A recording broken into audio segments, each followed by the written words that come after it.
Hello and welcome to Twenties, Aplenty, and our continuing weekly campaign, the Headhunter Chronicles, a D&D adventure involving random people who met on the internet. This week, the group confront the green dragon Mordash, who had previously cursed Marcus. If you enjoyed today's session, please remember to like and subscribe. Either way, we'd love to know what you think, so please leave a comment below. And with that, we hope you enjoy today's episode. We travel and roll, our intentions are good. Maybe we fight, at times polite. It's DnD.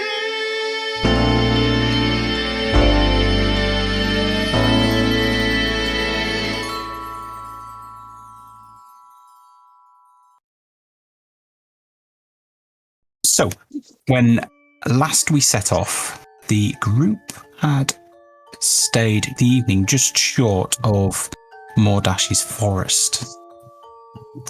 Having seen scorch marks on trees in the forest, and Marcus and Lucy had previously encountered a number of fire-breathing drakes, the group decided to stop just shy of the forest. During that evening, they saw a number of flames flash, making it obvious that there were still drakes in the forest. They were hired by the hunting lodge in Wood's Edge to try and get rid of the drakes. They thought they'd been successful, but unfortunately, it looks as though they have not. When they arose from their slumber, the group were discussing tactics for the forthcoming day. As they did so, they heard the scream of Amanita. They turned and rushed to her. She was holding a jar in her hand, screaming, "He's dead! All I did was put him in my hat!" And the group were thinking that she'd actually killed Pepe, the mushroom fairy that they'd found in a jar. But it turned out that it was actually Amanita's frog, Varric Jr. So after a while, they talked about resurrecting the frog, and Lucy suggested maybe praying. And as Amanita prayed to Hendros, the goddess of light, Lucy did a bit of a switcheroo with Varric Jr. and one of his own frogs that he'd acquired, unbeknownst to Amanita. She opened her eyes after her prayer, and there was a frog. She eyed it suspiciously and examined it, but eventually, I think, assumed it was Varric Jr. reincarnated. After that, the group continued their preparations. Varric prepared a number of elixirs to protect the group from poison, and also Lucy suggested that the group use a mask to try and dull the effect of the fumes in the Green Dragon, the bar in which the group last encountered Mordash. Into the forest they headed, and eventually they were led to an area that was familiar to Marcus and Lucy, although more overgrown than previous. It's almost like the overgrowth had formed only one path to follow and was too thick to go anywhere else. The place they'd found was the nesting area of the forest drakes they'd encountered previously, and lo and behold, the suspicions were correct. 6 forest drakes lie in wait, just lying, relaxing on the ground, as the rest of the group kind of whispered to each other, trying to strategize how they would get past. Lucy just decided to launch a ray of frost at one of them. A short battle ensued, in which Marcus went down, having been surrounded by 3 of them. However, thanks to an entangle spell, some spike growth, and Korsk getting a bit handsy, the group managed to overcome the drakes. The group rested for a short while, then healed up and revived Marcus. Lucy had a go at harvesting some parts from the forest drakes, but failing miserably. Got a couple of teeth and a broken claw. So the group moved on, and eventually came to the 3 statues, the game of rock, paper, scissors to get into the bar. They donned their masks, bedded down. The area looked a lot more shabby than it had done before. As they entered what was previously like elves and satyrs and so on and so forth, there were elves and satyrs as customers, but in amongst them were a lot of lizard folk. In fact, the barman was a lizard folk himself. There were a couple of Ettins minding the door who warned the group not to cause any trouble. Lucy decided to keep the pretense up about the bar area, in pretending that they could see what they saw previously, which was a nice kind of laid out bar with humans and lots of forest creatures and fae. And they bought the drink that the group had bought last time, which in the bar had tasted like the most wonderful drink ever. In reality, it tasted a bit cheesy. As they ordered their drinks and downed it, and Varric managed to cough his back up, but Lucy managed to say that it was a ritual when they really like something in Dragonborn culture. Some lizard folk were having a whispered conversation. One of them disappeared down the cavern. Soon after, large thumping noises echoed down the cavern. A large shadow loomed on one of the walls. And turning a corner was a little old man with a bald head and beard, dressed in green robes. Mordash. He asked why the group had returned. They didn't give a straight answer. He asked, did they think they were ready to face Umam, the black dragon, who he had asked them to vanquish his homeland from? They said yes. He declared he didn't believe them and walked off back down the cavern as the lizard folk and Ettins armed themselves and attacked the group. The group are in the process of making rather short work of the Ettins and the lizard folk. We've cast spike growth, grease. I think we've had a call lightning somewhere as well. Lucy's launched a fireball, and Cleo, at the end of the last session, cast Bones of the Earth, crushing one of them against the ceiling and pinning the other. And that's where we rejoin. And I believe we're with Marcus on the turn order. And this week, due to Jim not being around,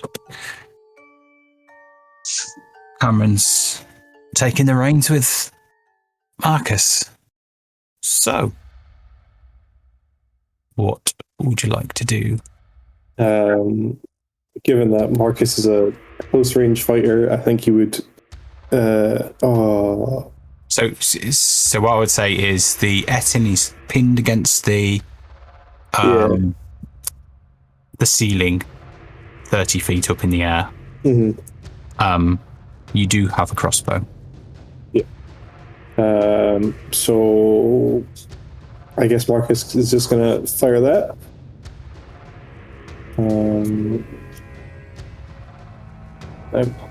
Strangely, it's not letting me. Let me try reopening Marcus's character sheet because it won't let me roll for some reason.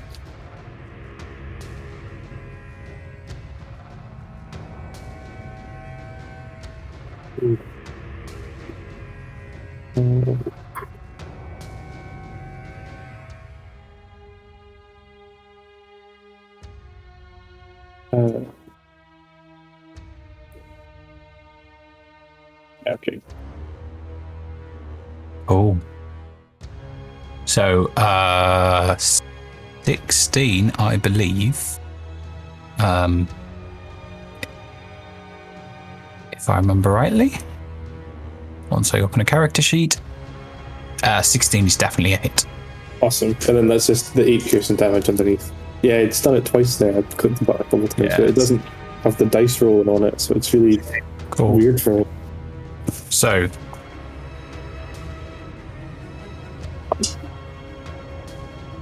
the crossbow bolt flies through the air and sinks between its... As it's trying to kind of push itself free, this crossbow bolt just whistles through the air and just strikes it right between the eyebrows, killing it instantly. We must have been really close last session. All right, no damage. Let's go. Next encounter. No damage. I won't go as well as that. I'm absolutely amazed at that.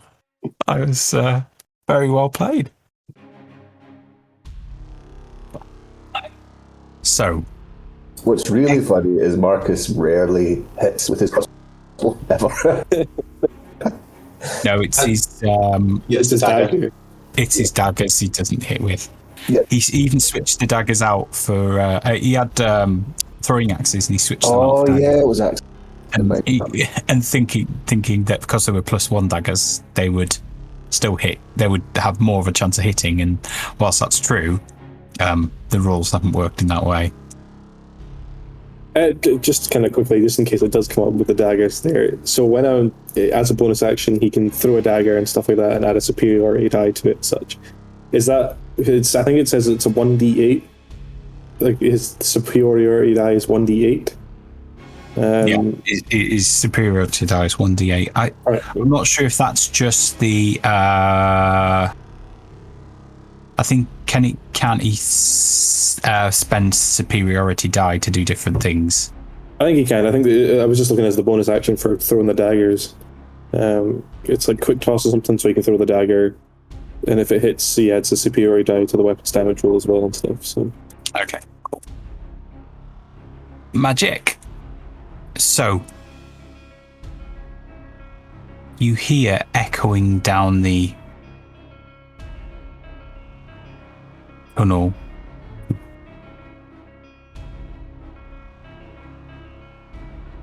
Good. It seems you are more capable than you look.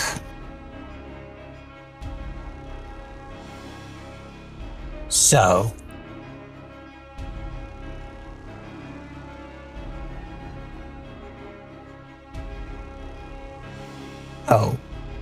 defeat Umam.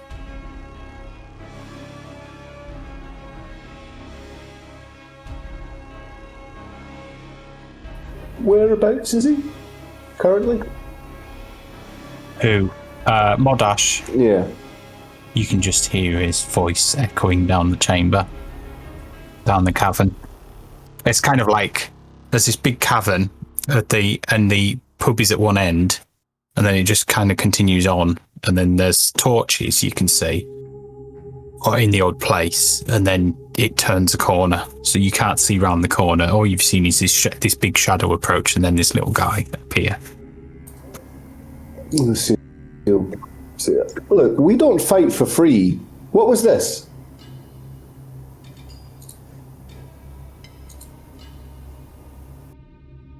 You don't hear anything.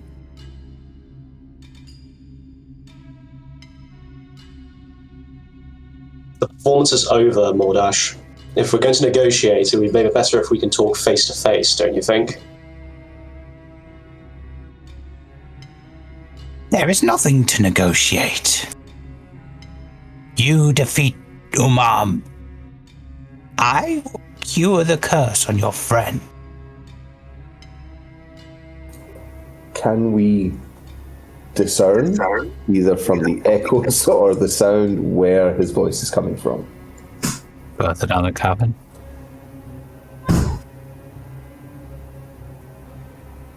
Lucy, look, no. Either as an entertainer, you just made us put on a show, or you made us fight as mercenaries. Either way, you made us do something we don't do for free. That wasn't part of the deal. And then I'll just start walking down the cavern. I follow Lucy. We need compensation for this, and he's just going to go. So we'll follow as well. Yeah. We do have light as well, if that helps, because Korsk's weapon is radiant. And dark vision for. And dark vision. Yeah. Eric is blind. So.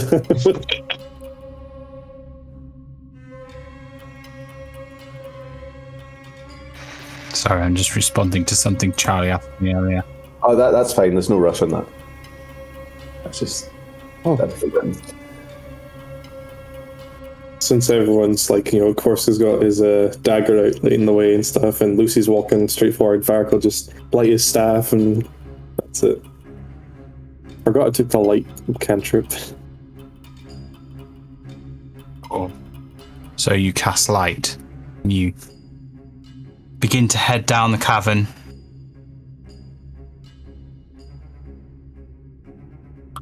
And you can see as you walk down, it gets kind of wider and wider. And it kind of curves, and then you start heading uphill.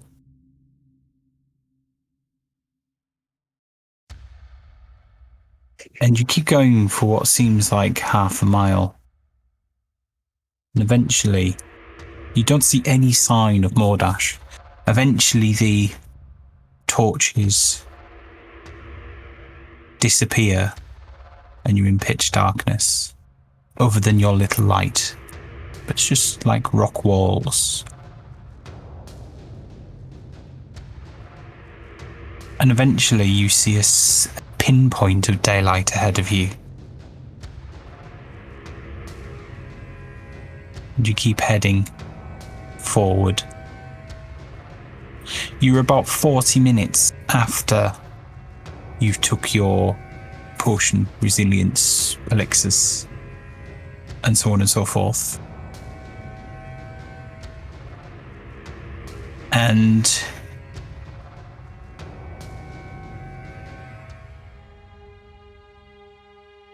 you see the end of a tunnel. You see,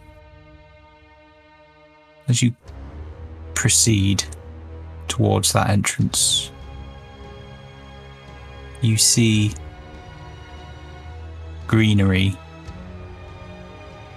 ivy type material has kind of crawled into the tunnel, into the edge of the tunnel.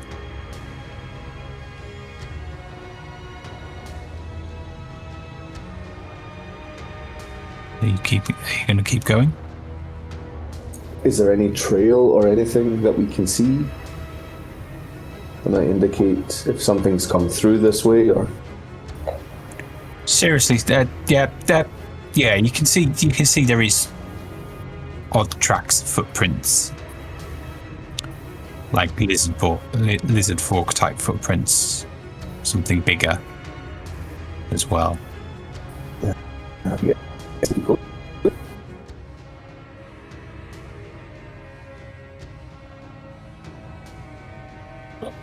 And you keep heading out. And then the tunnel begins to narrow again.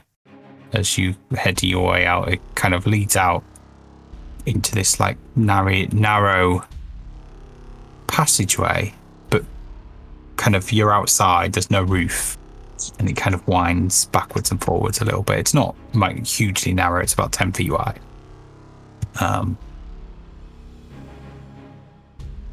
Almost like whatever, it's like something larger can come above it, if you know what I mean, into the tunnel, but there's like a trail for people to walk down. And then eventually it opens up into this natural basin, which has got like little cliff faces and kind of overhang type places, lots of grass and bushes, and a statue of a lady overgrown with ivy and the like, but you could still make out that it's a figure.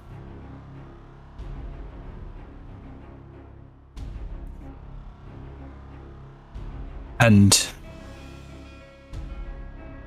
as you reach the end of the passageway, you see something gold. You hear the clunking of metal. And on top of a pile of gold material, jewels, coins, sits a green dragon. And around him, a number of lizard folk.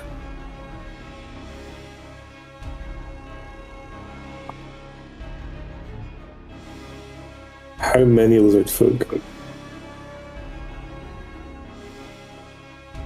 That many. New character sheet.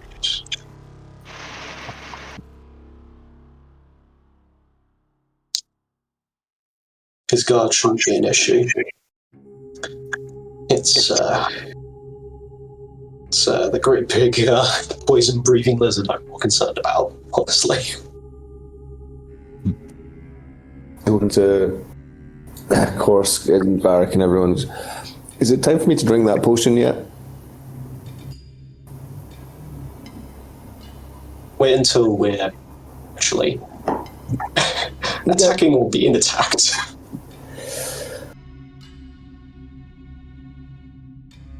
I'm not sure how you want to handle this at this point, Lucy. Do we continue pressing him?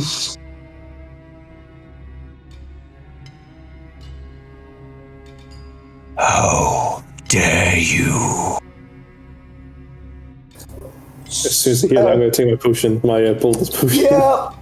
Sorry about that roll, guys. Lucy's just shot a fireball at the dragon. Alright. Potion up then. Fireball, not firebolt. I remember Marcus has the other boldness potion. Oh yeah, so yeah, Marcus and Varric will take their boldness potions. Okay. So, could we all roll initiative, please? Oh boy. Like, of course, just innocently asked Lucy, do you still want to continue negotiating at this point? It's like, Oh, whoops. Right, sorry. Right. Varric's initiative. So Varric's initial roll was 13 before, but change that. I need to click on Marcus. I'm just rolling terribly on initiative lately. I need to pick Cleo. Since it's probably going to come up in the fight as well, I'm going to quote the Protection from Poison spell in the chat. I won't shit. So who took the protect from poison stuff? Everyone has it. Everyone has it. Yeah, so the Korsk's ones were used on the rest of the party, and then he took the poison potion that was prepared in travel, so we're all protected. Okay. It's physical attacks that are the problem now.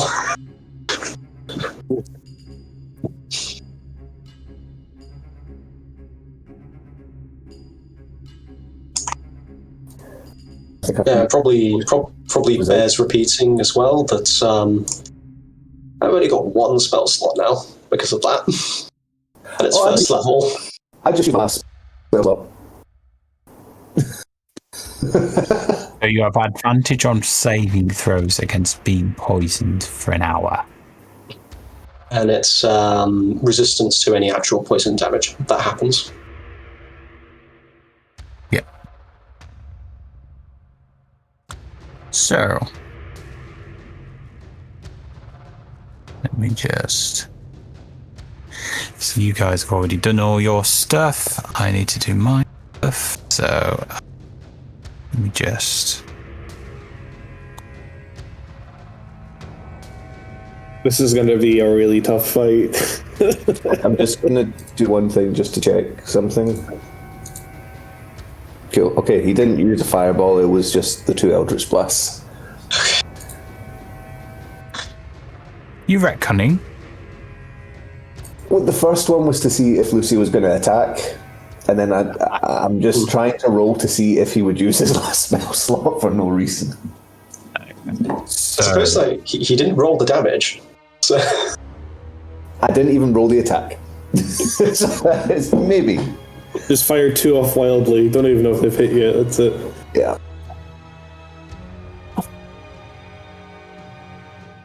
Just hits a random tree. It very gently falls over and clonks the dragon on the head. It's very Knocked out. That's it. Dragon looks up like,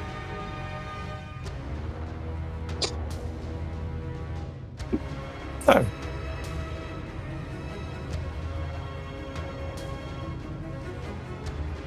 I'm really glad I prepared Featherfall today. I think that's going to be very helpful. No surprise this time round. given they were watching you. Could Lucy, have you rolled your The 2 Eldritch Blasts? No, I have not. Yeah. I'll just do them both. Cool. A 21 and a 12. Are you aiming them at the dragon? Yeah. Mordash. 21 and a 12. 21 hits. 12 force damage on the dragon. Okay. 12 force damage.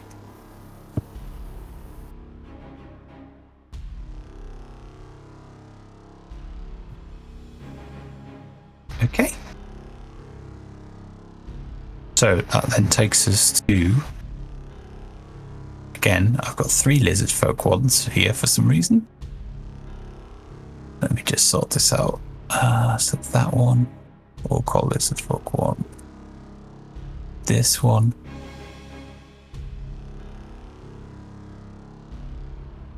Sorry about this. I just need to... So I've not done 2. So it can be lizard folk 2. Save settings. And I've not done 4. So this one could be lizard folk 4. Oh no, not done 5.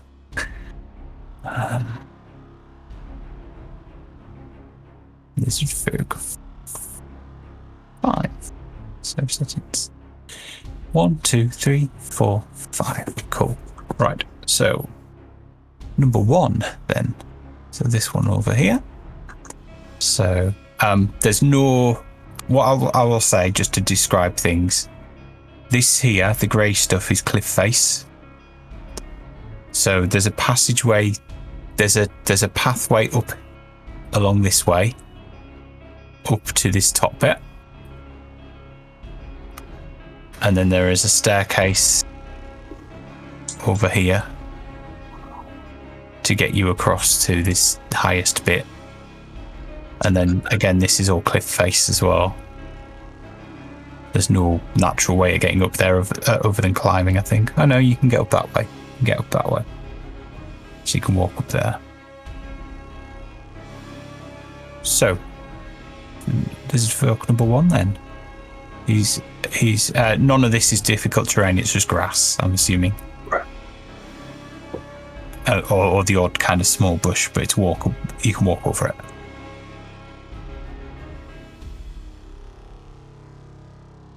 So he's going to go here, and he's going to attack Lucy. So he gets so he can do heavy cloak. Can I check, have I taken the potion yet, or is that still until on I'm my assuming turn? I'm assuming everybody's took a potion. Okay. So a 9, which is a miss. And he'll try with his spiked shield. 19. Meets it and beats it. Oh. Okay. 4 piercing damage. Okay. I think as well for when you made the Eldritch Blast attack, I think you should have rolled a d4 on the 12 to see if that helped it. Should I?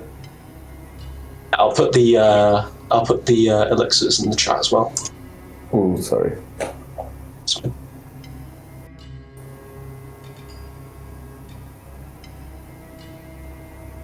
yeah, so 10 turns as well is good.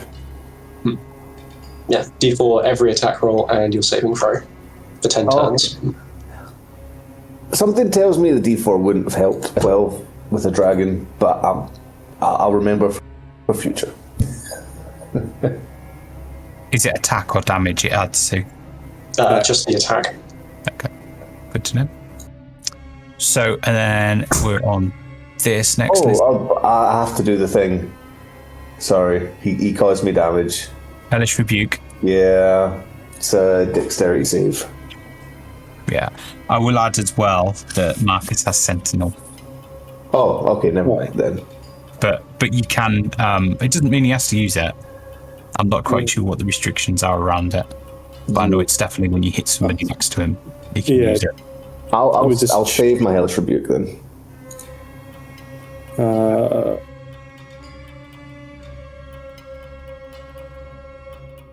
When you hit a creature, what do you mean?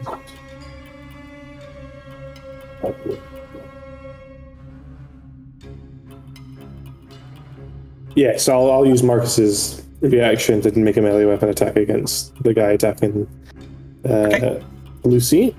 So that'll be with the rapier.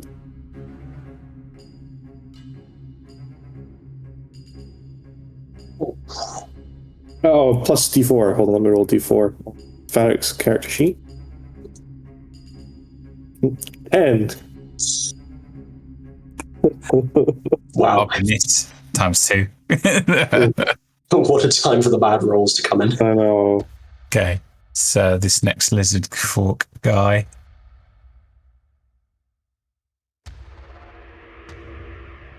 We'll move here, and he's going to attack Marcus twice. So, first of all, he'll try and whack him with his club, which is a 20 to hit. So that's 5 bludgeoning damage. I would suggest just doing it in roll 20 if you know how to do that. Yeah.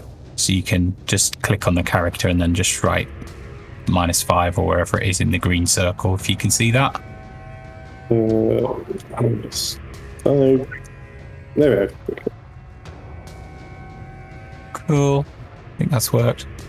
And then he's going to go with the spiked shield. Oh, I've rolled that twice by accident. The first one, anyway, was a crit. So, which is 11 piercing damage. 11.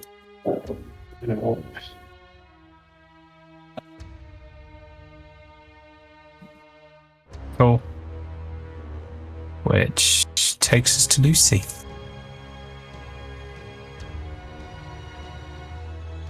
Okay.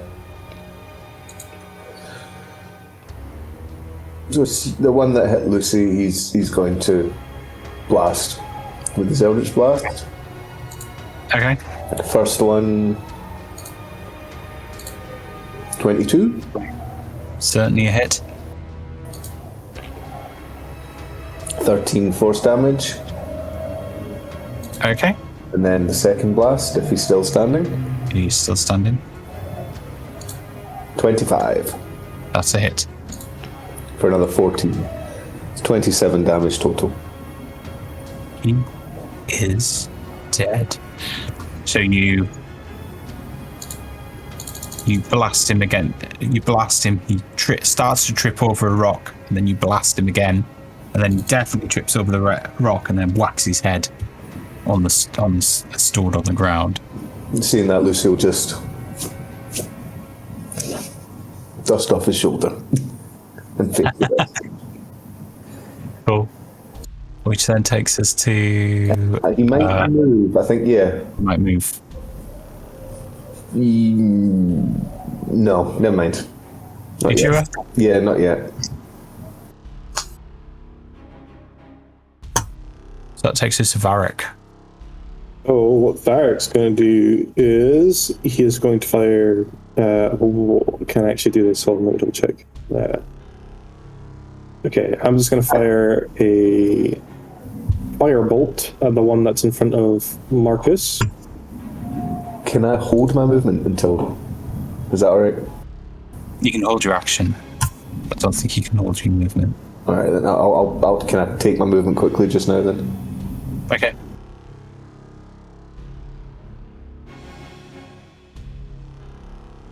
There. Okay. Just go there. I'll assume you just gone round it, but yeah, it's fine. Right, so, Varric. A 20 hit. That's a hit. Awesome. Sorry, I'm so firing this one at the one in front of Marcus. That's Cool, that's fine. for 8 damage. Okay.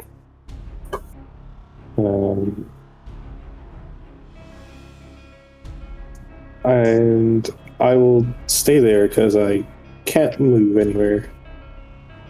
Well, unless you want to push people out of the way, but cool. Which then leads us to Korsk. Right. So, just show what I want to do. If I move here and become engaged with this guy, can I still move to this position without triggering opportunity? Yeah. Cool. So Korsk will start by doing that. Cool. And then he's going to whip out the Pipes of Haunting. Which, if I can find it in my inventory. So he quickly, covering behind his shield, trying to take cover from the dragon as well,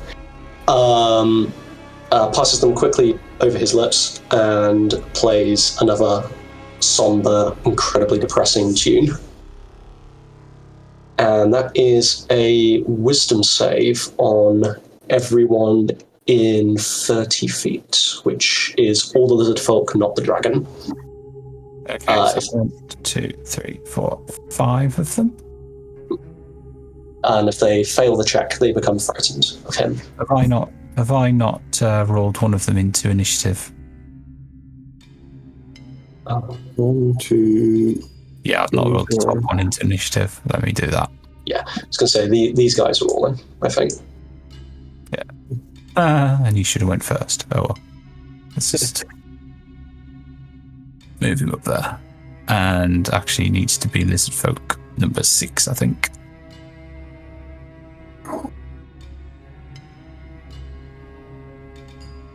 There we go. So, where was I? Con saves, was it? Wisdom save. So that's the top one. What's the next one? So far we've got 3. This one here has got a crit. The one to the bottom and left of him, that is, got a 13. So that's 2 failures, 1 success so far. The one that doesn't seem to have actually stood on a square, which I will move on to a square, is a 3, so he's failed as well. And this one at the bottom, next to you, is 12. So only 1 passed. So all creatures in range must save or become frightened of the wielder for 1 minute. Cannot approach the wielder and has disadvantage on ability checks and attack rolls as long as the wielder is visible. Ooh. So I need to spend a charge. Ooh. So Oh yeah, and the guy who saved, he can't be affected by the pipes again. okay. The one at the top. Fine. Yeah. Cool. I'm just gonna find the one for frightened.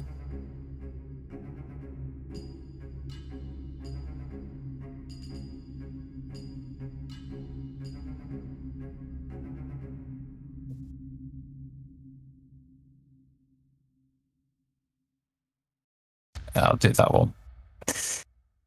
It's supposed to be strong, that one, but I'll do it as though it's Come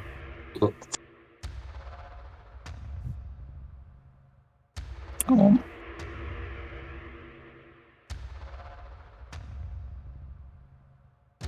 What?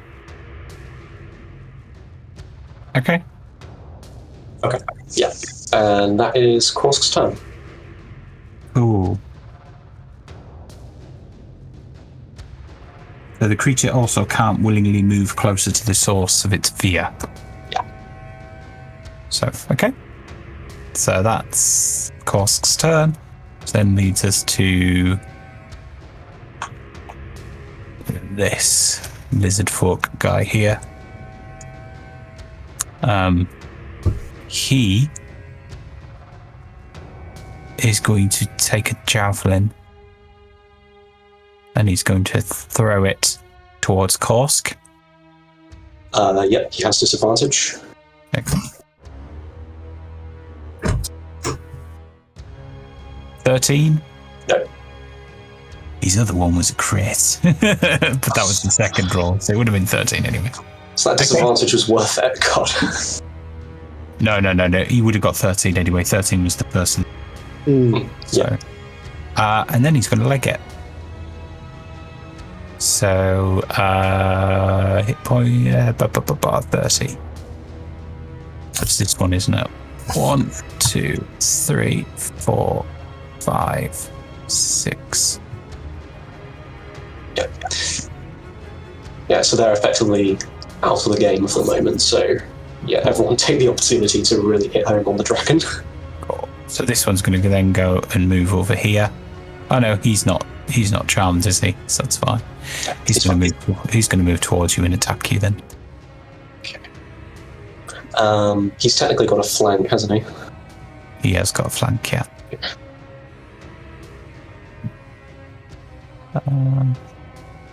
So, heavy club. So that's a 10, which is a miss.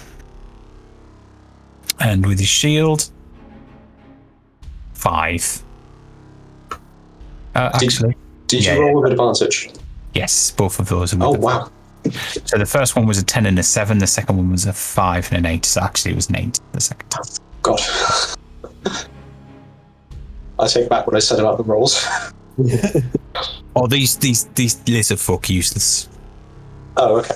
However many rolls I've had, they've managed to hit once today in these 2 sessions. So that then takes us to Marcus. Marcus is just going to take 2 quick swishy stabs with his rapier. You have advantage, flanking. Yeah, awesome. So I don't know how to do advantage on Marcus's sheet. I'll roll it twice essentially for It might. Oh, yeah. Okay.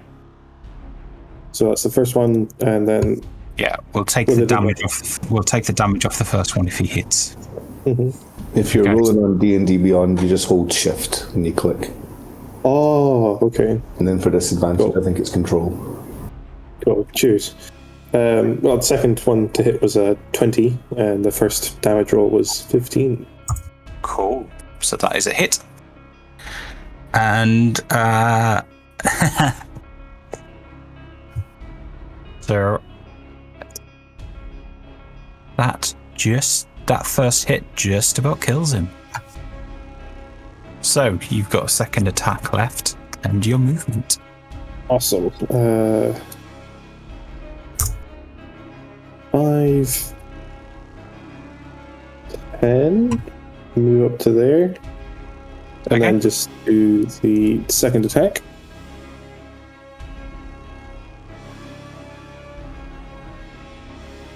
Very good. 27. That is definitely a hit. And 14 piercing. I have a feeling this rock is going to become very popular. It's good, but it's not enough. Bonus action. No,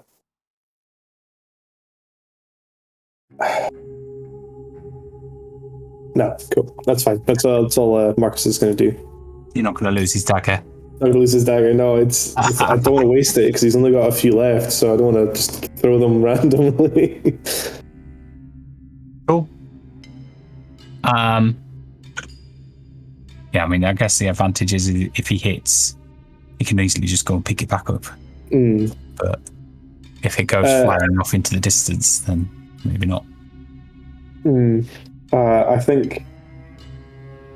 No, I'll hang fire. So. Cool. So that then takes us to Amanita, Jess. Okie dokie. Right. I am going to move at 5, 10 there. And then I am going to summon a friend. Wild Companion. Summon a spirit assumes any animal form as an action. Okay. You can expend the use of your wild shape to cast any cast a find familiar spell without material components when you cast. The familiar is a fae instead of a beast, and the familiar disappears after a number of hours. It equates to half your druid level. So, and you've sent me a message. Yeah, it's just got I don't know what animal you got. This is not for the main spell. I still need to send you the stuff for the big spell, but this is just one of the, basically like my wild shape one where I sent you with the bear. Okay. But instead she summons a creature to fight for her. Okay. So, a tiger.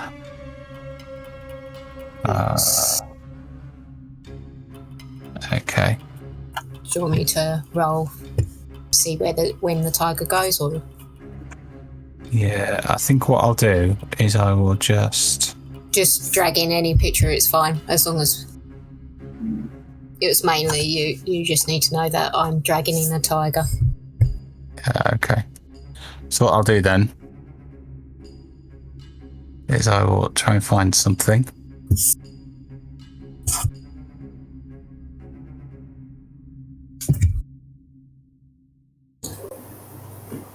Can say that Roll20 does have a free tiger token.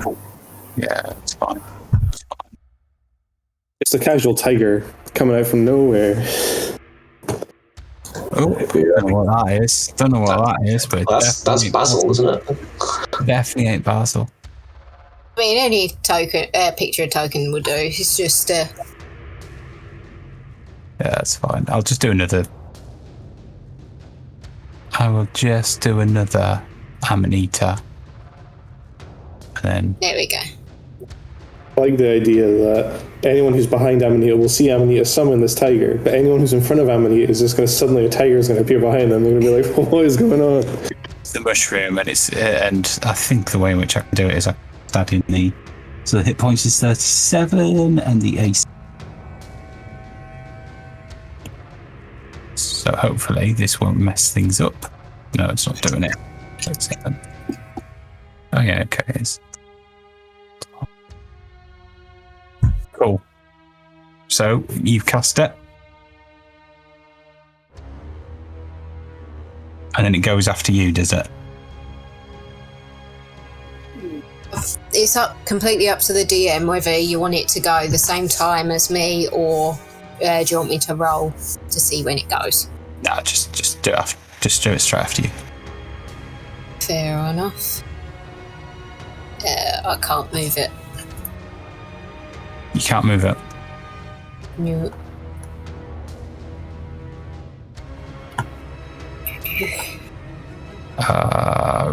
Non-generic token. Is it actually controlled by? That's what I want. All players. Save settings. Right, you should be able to move it now. There we go. 5, 10, 15, and it is going to pounce. Okay. Right, it says at least 20, so it went 5. We'll assume it's gone round in a circle and then 15, jumped. 20, there you go. This Okay. moved 20. It's going to pounce on that one. Yes. DC. If the tiger moves at least and then hits with a claw attack, so you need to do a claw attack. Here we go. Right. So it's 1d8 plus 3. So it's +5 to hit.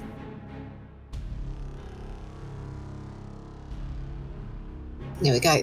1d8 and then just plus the 3. You need to roll to hit first, so it's +5 yeah. to hit. How do I hit with this? So if you just roll 1d20 +5. There we go. Yeah, he doesn't.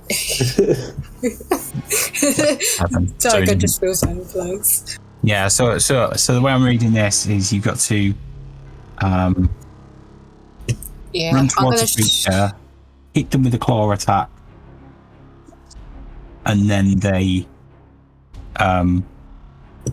then they've got to do the DC. Yeah. Cool, fine. Cool. I'll see if I can get it up on D&D Beyond if I can find it, and then it would be easier to roll for it. Yeah, probably. Let me just have a quick look. So it's probably in the compendium. It was me trying to click on it on Discord, like, why is it not working? Oh yeah. There's Here you go. I've just posted it in the general. Thanks. Cool, fine. Oh yeah, Wayne. Is Cleo in the initiative? He should be. He's not though. I thought I'd rolled for him. Ah.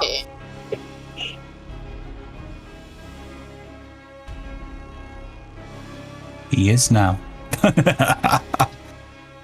Okay. Cool. Thank you. Thanks for pointing that out. Yep. Is that your go, Jess? Yeah, that's me all done. Cool. Unless anyone needs health.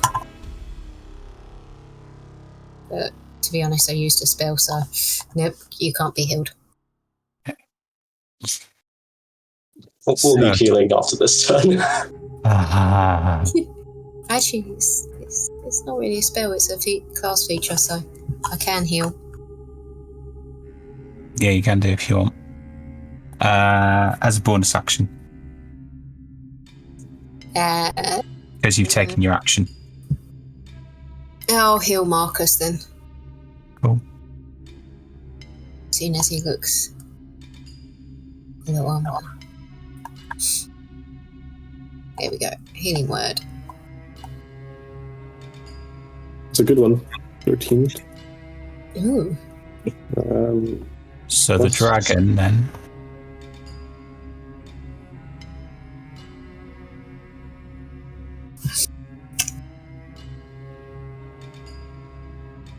Yeah, of course he would flank.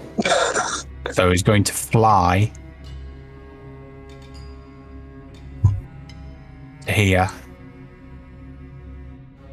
And then in a 30 feet cone, which I believe could potentially cover everybody. Yep. He's going to use his breath weapon. So everybody has advantage against save. Is it everyone? Is Varric not just outside of it? Sorry? Is Varric not just outside the cone? If it's 30 foot, sorry. Yeah, it looks like it does not. So, to reiterate the protection from poison, advantage on your con save, and if you take damage anyway, you still have resistance to it. And people with boldness, you also get to roll a d4 on the save, and add that to your result. Well, I'll keep that in mind. Oh, fine. So Varric's just outside, so it's everybody but Varric. So it's a con save, please. So everybody, Varric will con that save. crit was me. A Constitution save. So Jess, you need to roll again. I'm just seeing Lucy go. No, just wafting. Oh dear. The save was Alright. 15. Cleo, I need to do Cleo. Oh god, we didn't put anything on clear. He's not got the advantage. Yeah. I thought you only did 4. But Yeah. I'll listen back. So he's not got advantage then. Make it So he's actually got. So he scored a 9. So he takes a full whack. what's the save DC? 14. So Amanita and Cleo both fail. Oh god. That's 12d6. And Jess, of course, you still halve it, even though you failed. Alright. So So is it advantage and halved? Yeah, I'll re-quote it. because it's has advantage on the saving throw against being poisoned, and it has resistance to the damage.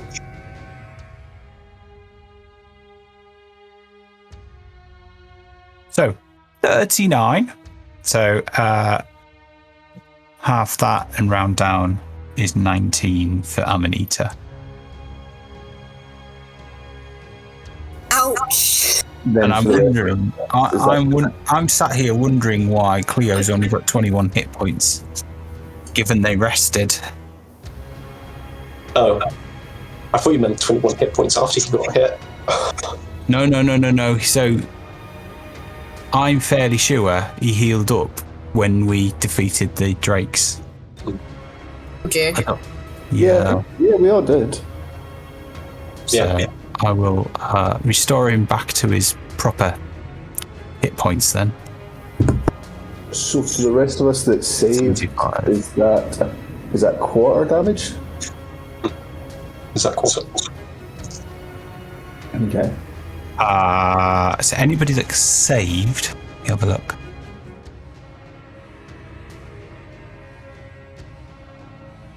Let me just have a look. Yeah. So you quarter, I think, because you got. So 9? So I don't think you would.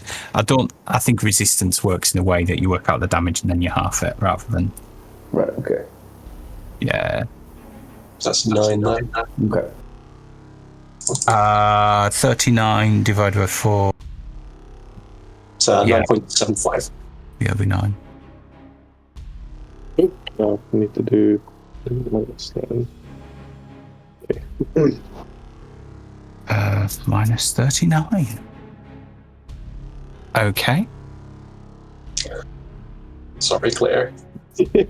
High enough. You can take it.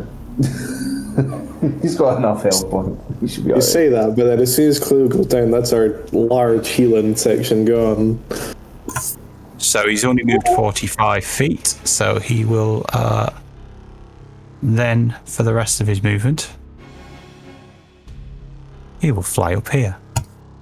Oh, I needed to do the. Did it hit the tiger? Its cone would have been outside the tiger's range, I imagine, if it was No, hitting. the tiger was outside of its range. Okay, brilliant. That saves me what trying to work out. Right, so range is what we need here. So all the things that went into planning this did not factor in that dragons will fly away. Obviously, I know it's not my turn yet, Wayne. This is something I totally forgot to do in my turn. Obviously, I won't count it for just now and stuff, but I forgot to burn spell slots to get my meta magic stuff back. But that's fine.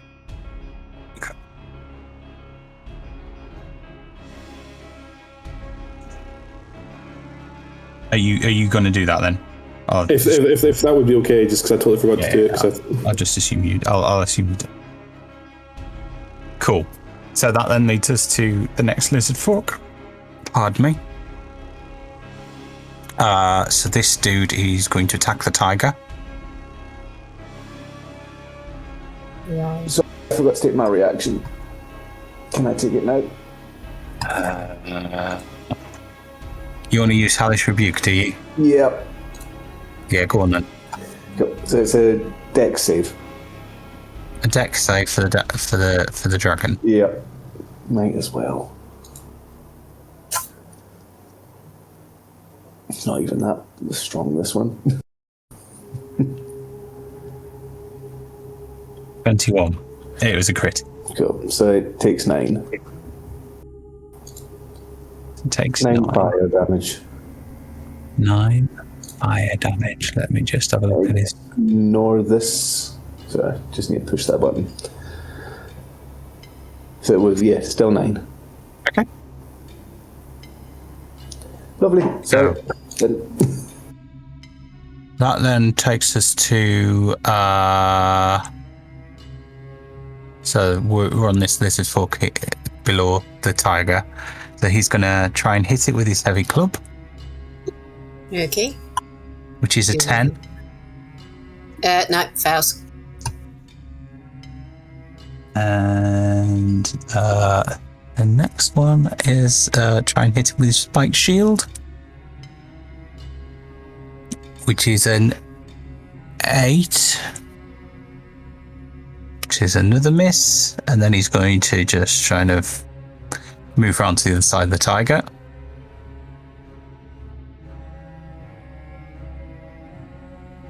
So next we're up to this guy who's scared. He is... So is that one that's already used a javelin, isn't he? So he's going to use a javelin against the tiger. Okay. Good. 23. Yeah, that does hit. So 6 piercing damage. Okie dokie. Oh. So that puts him down to 31. Do you know how to do it on Roll20, or do you want me to do it for you? I don't think I can get the sheet up. So what you do is you just click on the token and you'll see some circles appear. And in the one that says 37, just write -6. And hopefully... There we go. Whether it stays. Oh no, Yeah. it stayed. And what I will do is I will also put the bar at the top of that token. Above? Alright, okay. So I want to do 37 there, don't I? Does that work? Yeah, cool. Right then, so that then takes us to... So, and then he's going to leg it a bit more over here. That then takes us to the next lizard folk who's dead, so we'll get rid of him. So let me just 1, 2, 3, 4. If I deleted the wrong one off, 1, 2. Oh, so there's only 4 left, isn't there? That's fine. Yeah, 2 are dead. Cool. Lucy. 2 Eldritch Blasts to the dragon. First one. And 8. Okay, so you managed to knock a bit of rubble loose on the... Yep. Second one. You then turn that rubble to dust. Yeah. Which then leads to Savarak. So Varric is gonna just mosey on up, stand on top of this dead lizard man, give his staff a little twirl, and then he's gonna launch a lightning bolt straight at the dragon. Okay. Or 26 damage. 26? Oh, he's got a dex save. Right, okay. Mm. So...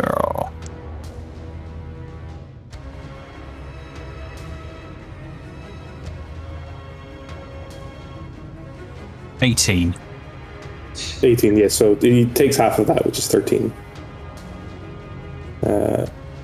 And then he's also going to channel his magic and gain back a 4th level spell slot. Cool. So I need to spend them on my feats, and then that's the end of his turn. Cool. Korsk. So I guess this guy needs to go. Can't really disengage, so it's going to have to be... It's going to have to be melee. So Korsk will use his Radiant Green Flame Dagger on the lizard folk immediately in front of him. Cool. Is this area in direct sunlight at all? Yes.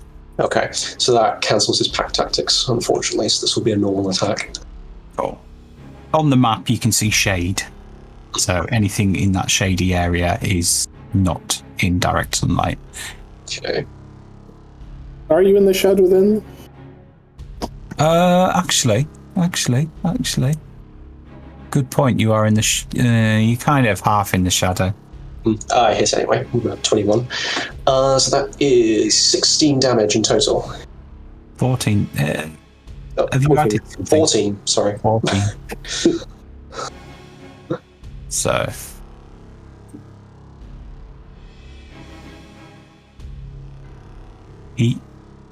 So you slash at him. He bursts into flames and falls to the floor, dead. Awesome. Does anyone... And we've got both healers are still up. I think I can save my heal for an emergency. So that will be a good position. Or Yeah, I think Corsa's going to stay where he is. how's Marcus doing hit point wise? Cameron? He's doing alright. I think 47 out of 68, so he can take a couple more, I think. At which point, Cleo's going to heal himself.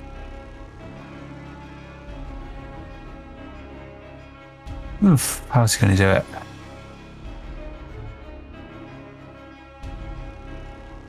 I think he's going to do cure wounds at 4th level.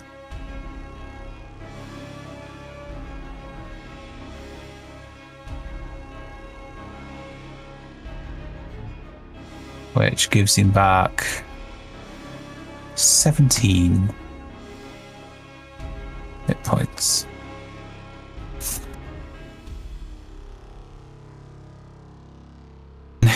He is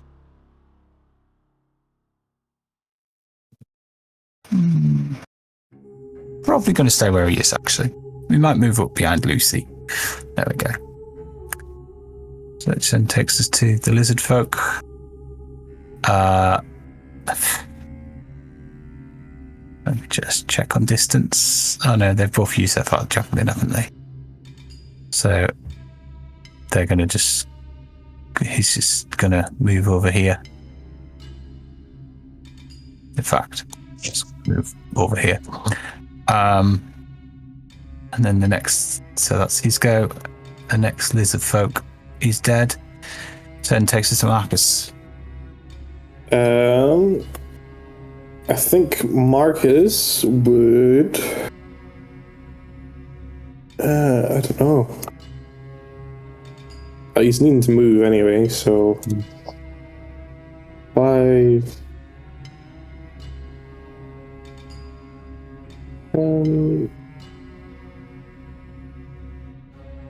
15... 20...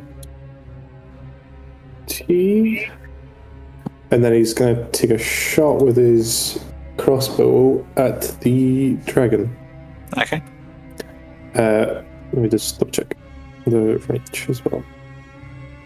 That's fine. So, taking a shot with the crossbow. Okay. That is a slope he could walk up potentially as well if he wanted to. I think he'll keep it at range for them until it's more people and with him there. Okay. So...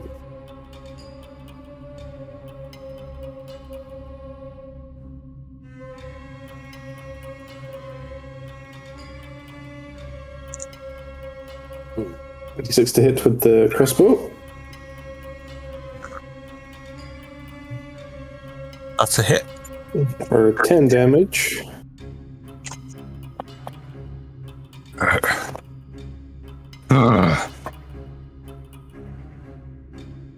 He just stares at you angrily.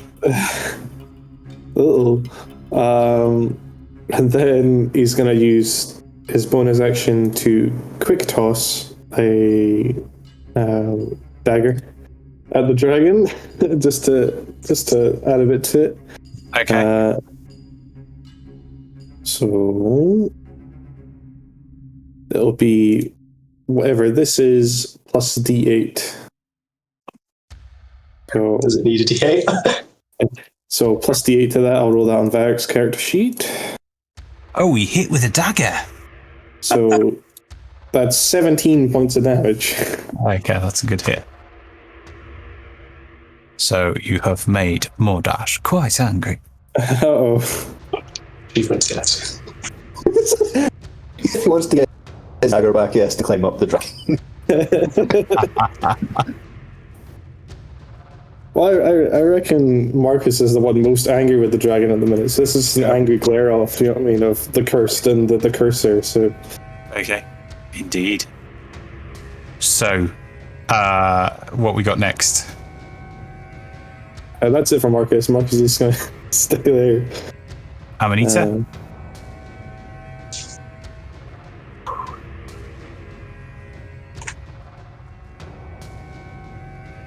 You need to just.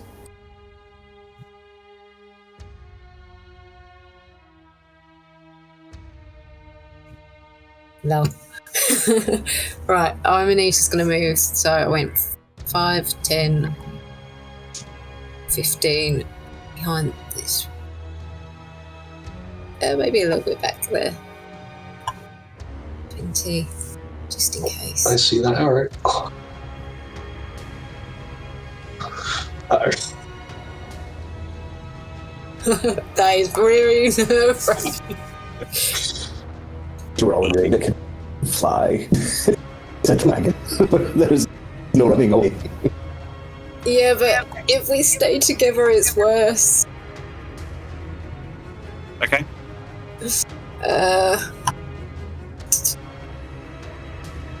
And with that, she is going to try and she'll produce flame this time. Let's see how well she gets with this one. Wow. Right. Where's that going? I'll do it. Straight for the dragon. 28 damage. Oof. Okay. Oh, I should have done my level 4 spell. So, he is looking rather worse for wear. Oh my god, we're actually doing it. Don't say that. Don't say that. Okay. You know what? This is my second nat 20. The last one, I wasted it on a very expensive wine that I made. This is the time to celebrate. Did you not see this? 2 natties on not to more. Is that you? I'm just going to heal myself and then it will be done, and then I'll move on to the tiger. Okay. Da-da-da-da. So, at that, Mordash is going to fly down to here. Could Marcus do a athletics or dex? Athletics or acrobatics save, please? Remember the D4, because it's a Oh, save. yeah. Both are the same, so I'll roll this here, and then I'll roll the D4 in Varric's character sheet as well. So wherever it was, plus 2, so 15. Okay. So the dragon rolled a 20, so Marcus is grappled. Oh no. Mordash is then going to use the rest of his movement to fly upwards. So you've got. So he's already used 15.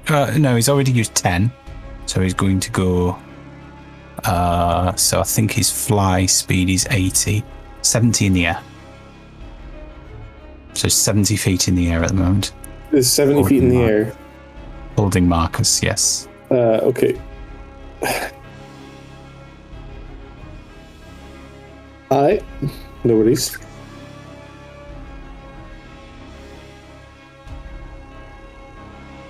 Oh, and I need to roll to see if he gets his breath weapon back. Nope. So, that then takes us to this lizard folk here, who is going to try and attack the tiger again. Did Jess get to go with her tiger just there? Sorry. Yeah, you can go with your tiger. Good Okay. point. Let's do it. I attack you, you tap me. Okay. Go on, then. Let's go. Claw attack. There we go. I think that's a hit. So 7 damage. I'm guessing you're not pouncing because you didn't move. No. So 7 damage. I don't think it does it? No, it just gets the 1 turn, doesn't it? Yeah, it looks like it. Yeah, there we go. The tiger's attacked. So it'll attack you with a heavy club first. 22 Yep. for 7 bludgeoning damage. Okay. And then it'll do its spiked shield for 12. Which I'm just... How much, sorry? It should be rolling disadvantage, right? Oh, 12 hits. Yes, because he's frightened. So the first attack was a 17, and the second attack was a 10. So 7 damage still applied. Okay. So, but the second one was a miss. Good. Wayne, just quickly, sorry. How tall is this bit off the ground? About 20 feet. Cool. Okay, that's fine. Cool.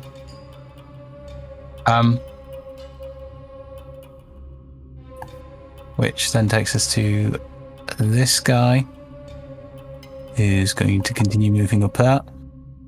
Which takes us to Lucy. I have a question. Say round drop Marcus. How many rounds about it take for him to hit round? So 1 round is 500 feet falling, apparently. Okay. I've got feather fall. Oh, I've it got reaction? Misty Step. Is it Reaction, yeah. Okay, good. I was going to say, do I have time to build a swimming pool underneath him? No. Is it? That's I have the spell. the only thing Actually, is before yes, I do. I think it was going to be useful. all I can do is build plus. At the dragon. Okay, roll away then. First one. 16. It doesn't. What's it, D4? Misses. Where's the thing? Yeah. Oh.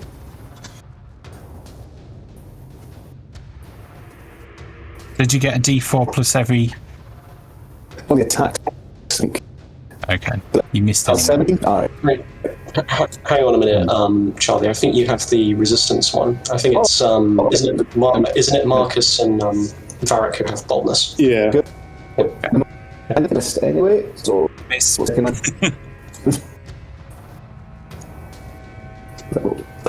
First, That one. That's a hit. That's a hit. 7. That's terrible! Wow, those dice. Wow. Okay. 7 damage. And I don't know.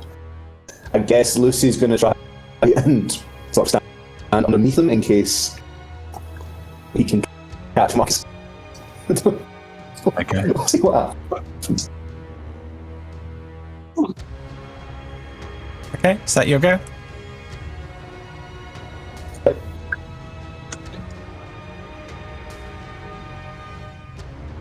Alright.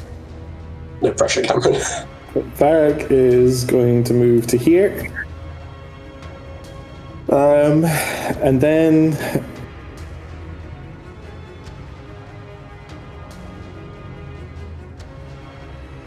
Varric's just gonna... Yeah, he's gonna cast Lightning Bolt again, like, straight up into the sky to hit the dragon, because it's got 100 feet range. Okay. So it is 96. Hasn't helped. That's the same damage I did last time, I think. So it failed the save, it rolled a 3. 26 damage. 26 damage.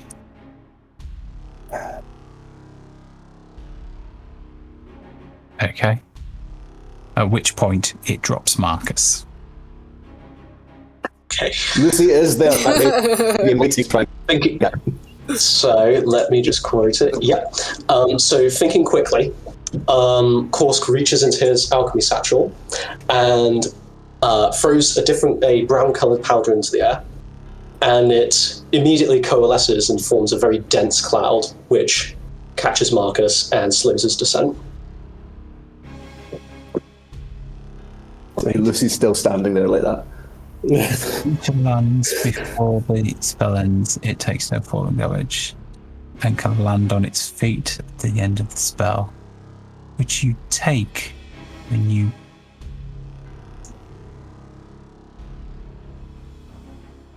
Oh, that's the ingredient. Sorry, I misquoted that. Right, yes.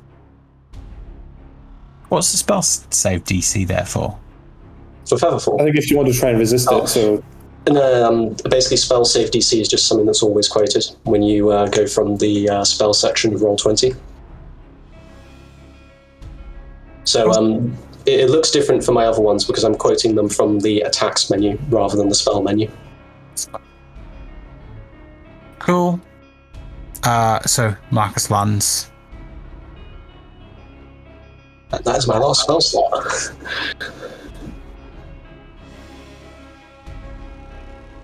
Cool. Which takes us to your go, actually, Sam. So he's in sunlight and very high up, right? He's in sunlight and he is 70 feet in the air.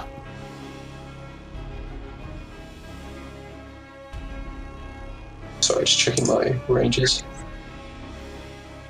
Yeah, I don't think I have a good chance of hitting him.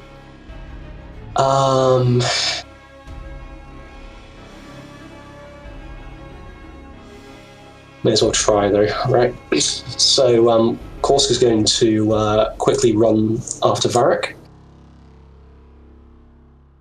And he will, squinting into the sunlight, he will attempt to throw one of the necromantic hands at the dragon.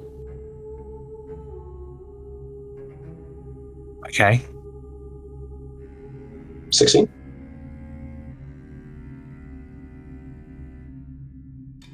I'm overthinking this. It's a miss anyway, but I'm overthinking this. Can you physically throw it 70 feet in the air? I know the spell itself is 120 feet range. So, but... Yeah, the way I imagine it is basically it's like you Korsk sparks the hand, throws it, and then it kind of by magic it basically flies as it after the initial throw. Cool. Right, it misses anyway. But like I said, that was a very good disadvantage roll. Yes, it was. Cool. That's fine. So, Cleo then.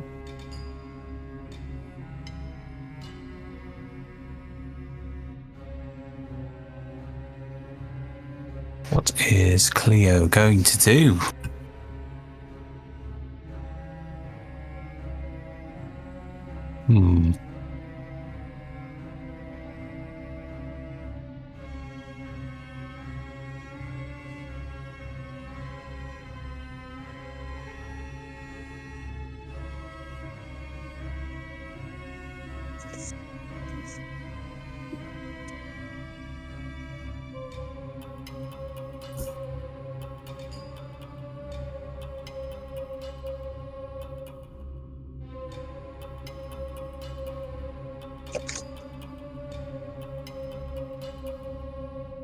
What is he going to do?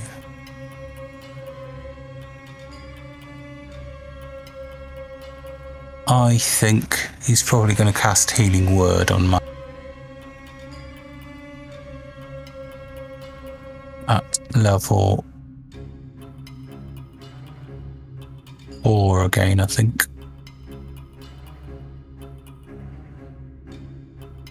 Which gives Marcus 6 health. 12 health, actually.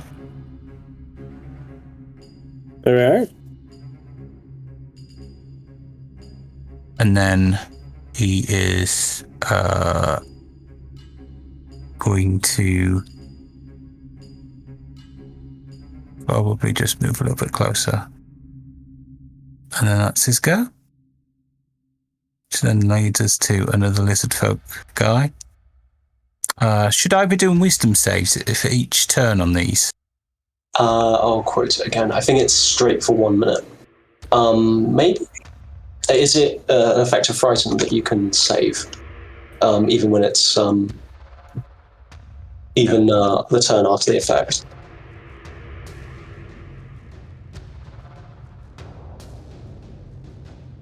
Because the actual Pipes of Haunting effect says it lasts for a minute. Okay, fine. There's no like every round you can save thing. Not on the item itself. Cool.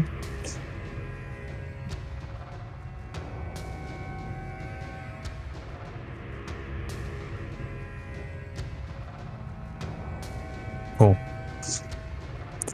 So that then takes us to so we've done Cleo. Marcus. I don't even know what Marcus can do at the minute. That thing is way up there. The crossbow is just in range, so I think he'll take a shot at the crossbow again.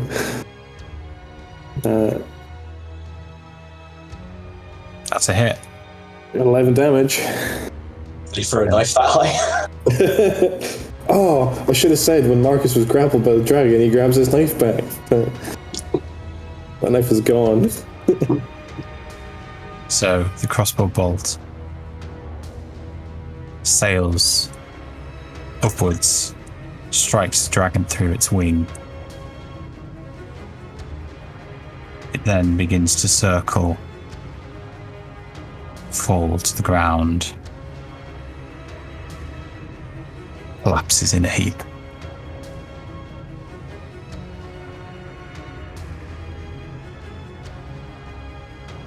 Form of the dragon then shrinks down into the little old man again.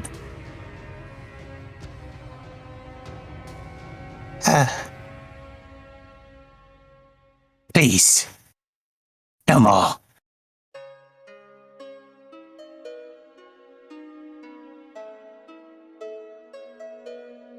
I give. What do you want? The curse you put on our friend here. Remove it now, and we'll consider sparing you. God. Shuts his eyes for a moment, mutters some things under his breath.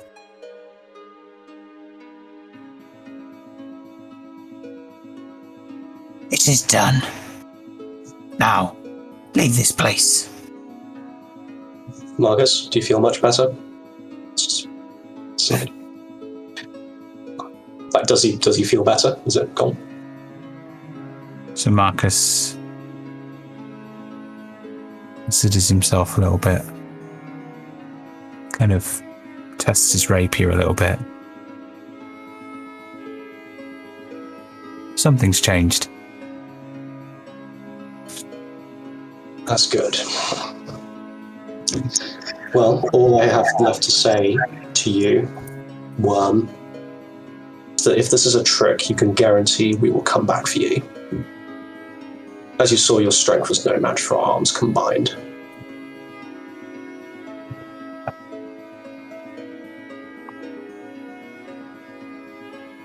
And with that, I guess Korsk will look to the rest of the party and start making his way to the exit. What does everyone else feel about this? I don't know. At that point, Mordash turns back into the dragon and flies off into the sky, leaving you there in the little kind of dell grove. I can still get him. I can still get him if we need to. It shouldn't be necessary. As he flies upwards into the sky. I'm just glad all of us are still alive here. I mean, you didn't put up a much of that.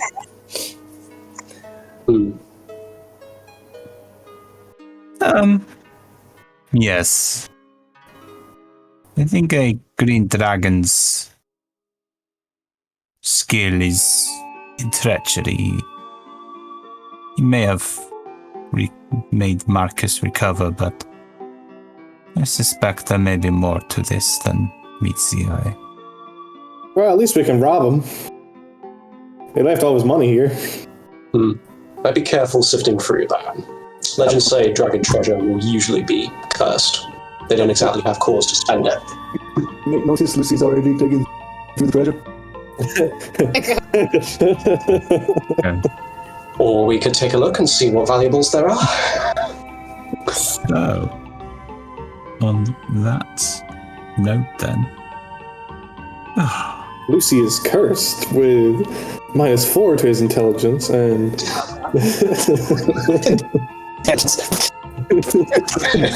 That's fine. I roll a perception check to see if I notice a difference.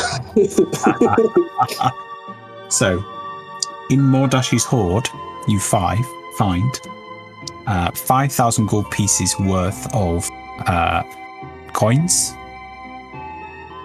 6 rubies worth 50 gold pieces each, a diamond worth 500 gold pieces, 2 sapphires worth 100 gold pieces each, a potion of gases form, an elixir of health, a chime of opening with 9 uses remaining. Also, is as you're sifting through the treasure, a blue glow catches your eye. You dig into the treasure to reveal what the blue glow is. And you find yourself staring into the eyes of a silver-coloured wooden skull, which seems to have a clearly organic in nature, but looks like a shining jewel encased inside the skull. There's no obvious way of getting it out, but it is like bioluminescent blue, so its eyes appear to glow. Now this is a particularly fascinating treasure. It's possible, of course, to give it a quick examine with an investigation check. Oh, wow. Could you do a history check while you're at it, please? Not so good. It is clearly organic in nature. It seems to have been grown, not carved.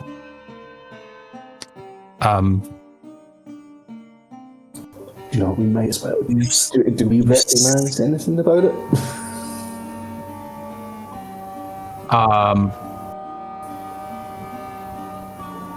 Could you do a history check, please?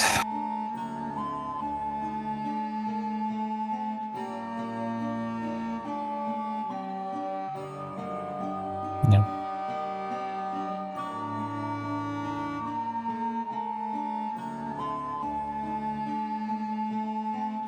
If there are no objections, I think I might try and hang on to this.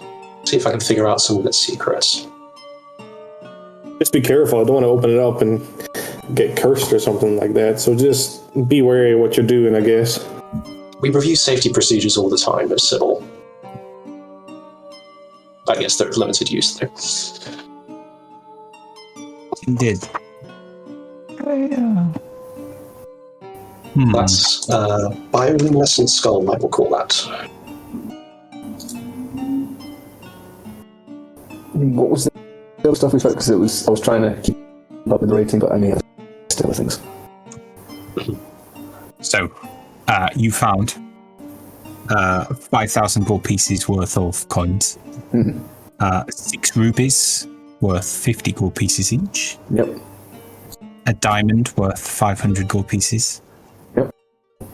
2 sapphires, each worth 100 gold pieces. Yep. A potion of gaseous form. Yep. An elixir of health. And a chime of opening with 9 uses remaining. Okay. Corsica will take the potion of gaseous form again if there are no objections to that. Sure. I imagine that sensation of being turned into a gas is awful, so I don't want it. You don't know what you're missing. This is one of the finer alchemical arts in this bottle. Awful. That is awful. You can keep that well away from me. Oh, no, I agree. personal use. Speaking of, I'm working on a better way to work on those injections, shall we say. What pills? Or like candy? Yeah, let's go with pills next time. No. She's like What crosses about her lollipop? arm. Maybe you need to put it in their food.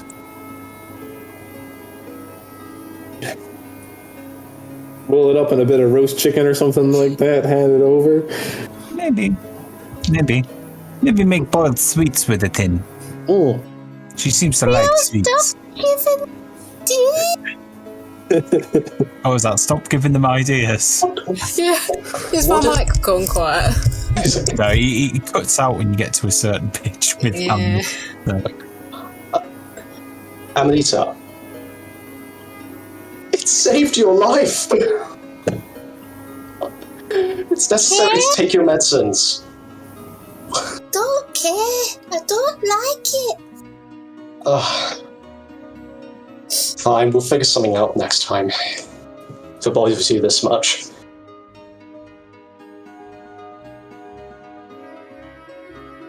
Lucy, can I don't know how we're splitting the money on this one, but if possible, I'd like to keep my part to myself.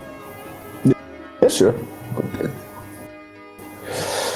We could also do with a few more funds. We've been strapped for cash of late. 1,000 each. Just 500 will do. I'll take 1,000. It's okay, Lucy. You hold on to mine. Okay. Marcus.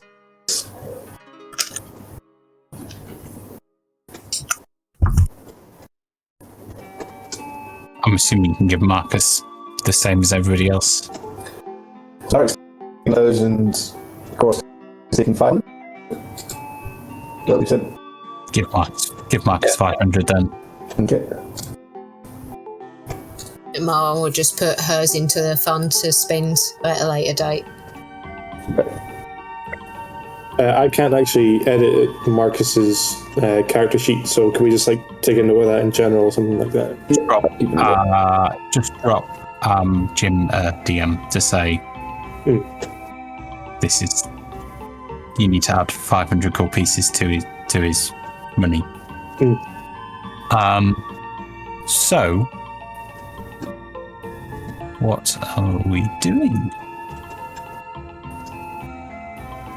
We went through the horde, so don't imagine dragons coming back anytime soon, so I guess we could pitch up camp. We could do that here, or we could head back to the tavern, rest up there. I don't know about you guys, but I was actually pretty curious as to see, because they took money from us there, so I imagine there's probably money still there as well, but that probably got put back here. I don't know about resting for a long time if those fumes are still in the area, but That's a good idea. Yeah, no. I suppose we can, we can step by, check if any of the cash is still on the counter. I forgot we're all still wearing. So you head back you head back down the cavern.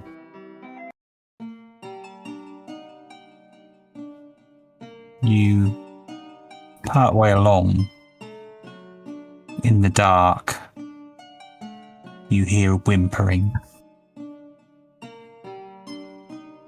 Varric, you move your light towards the sound, and you see a number of pale-looking elves hiding.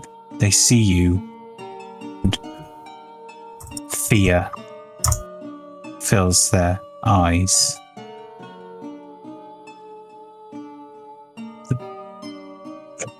One of the more elder ones with grey hair steps forward in front of the others with his arms across, as though trying to protect them. It's alright, don't worry. I'm not like the big green dragon or the green lizard man. I'm a different person. It's fine. You're safe. We got rid of the dragon. We got rid of the lizard people. You're alright. You can leave now. We wish not to leave. You can stay there, it's fine. We have no home. This was our home. Temporarily, at least. You must have come from somewhere before now. We came from the same place as that one.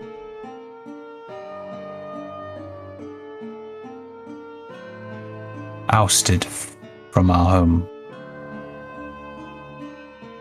No place to settle. When the age passed, there was no place to settle for our people. Wandered the lands to find a grove in which to live.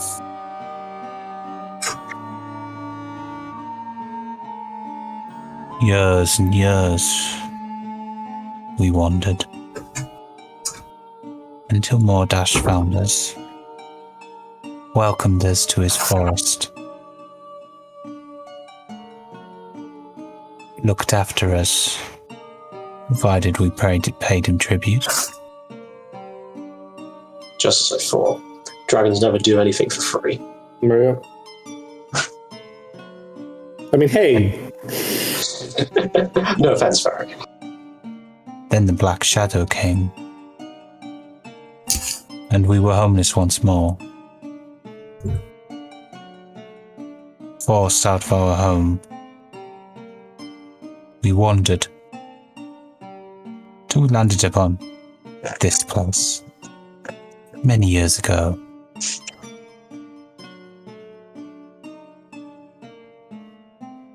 Stuck in human lands. No place to call our home. No place a home for an elven tribe such as ours. The elves in the elven realms do not want us. They treat us as outcasts. Mordash, despite his imperfections, saved our people. We mean you no harm. But we will wait here for him, for his return. One day we will defeat the Black Shadow and head back to our homeland.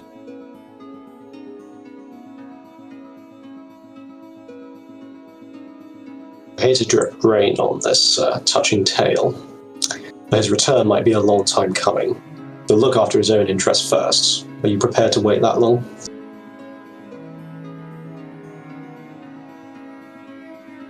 We will wait as long as Mordash takes. We're safe here.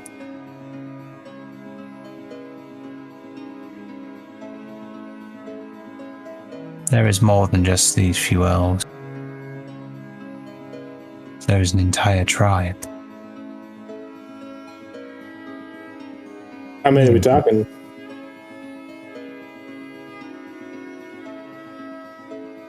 Few hundred. They're hidden from this. They're hidden from this place at the moment. There are tunnels, tree houses throughout this forest.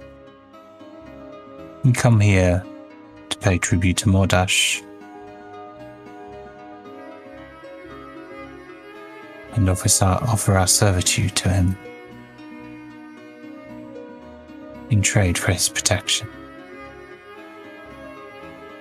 One day, we will be glorious. We will gloriously return to our homeland, defeat those that ousted us and the Black Shadow. Please, leave our home. We We're wish you no sorry. harm. We're sorry, but like he cursed our friend, so we had to kick his ass. Sorry. You see,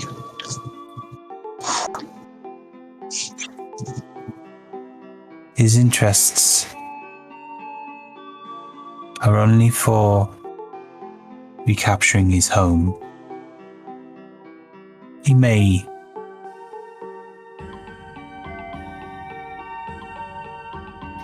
have his ways that may be guided, but he only wishes for what we wish for, a return to our homeland, and to be left in peace. I understand that, but I don't think that merits taking a hammer to glasswork.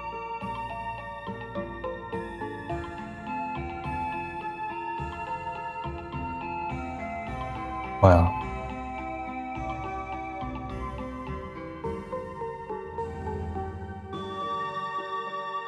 let's hope your homeland isn't undercome by the Black Shadow himself. Not much chance of that.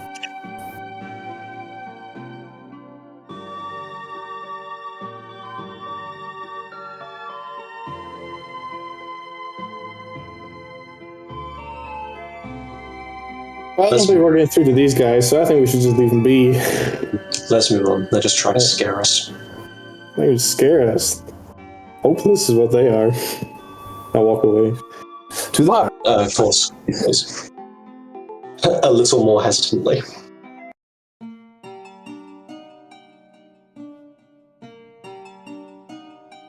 You move away and continue through the cavern. You eventually get to the bar where the bodies of the Ettins and the lizard folk lie. Also, guys, just saying, we never really checked the bodies. I mean, I can tell you a fact, I don't have any pockets on me. I don't think these guys will either.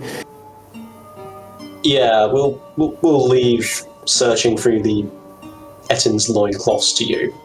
I'm going to go behind the bar and see about the coins. I'll join you there. So the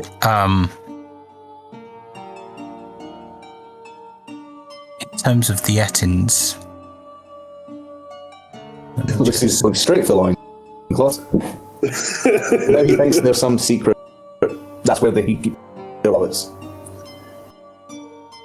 so the only thing you find on the Ettins are the loincloth itself, some scraggly boots with the toes missing, a battle axe and a morning star I'll take them. on each of them. They're large battle axes and large morning stars, so probably too big for you to use.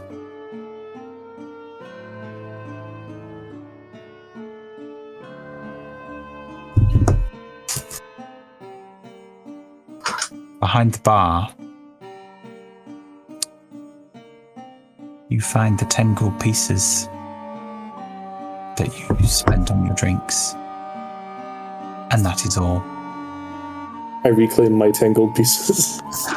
There are a number of bottles, each one smells putrid when you open it. I'm gonna take a couple. Put them in my satchel. Okay. I was going to say, imagine Korsk picks up the money and then Varric very quickly grabs it out of his hand before he can put it in his own pocket. Amanita will just be playing with the tiger. Lucy's going to take one bottle. Okay. So all the bottles of the same substance you tasted previously. I know if he had rolled well on intelligence, he wouldn't have touched it. But he's going to take one.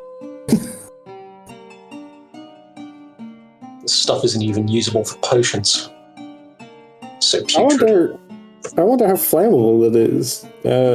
Has anyone got like a torch? I'm gonna pour like a little bit on the bar. I remember it's not even alcoholic. It's just sock water. Just grossness, yeah. In light of that, Korsk will take a kitchen knife from behind the counter, put some of his flammable wax on it, and then stab it down into the substance. See what happens. If you need a torch, Do we blow ourselves up? So it begins to burn very gently. Your green flame just turns yellow. It just slowly burns like a wax candle. Very little heat comes off it, but it is burning. And then eventually the substance inside the drink that is burning just is all gone and it just dies out.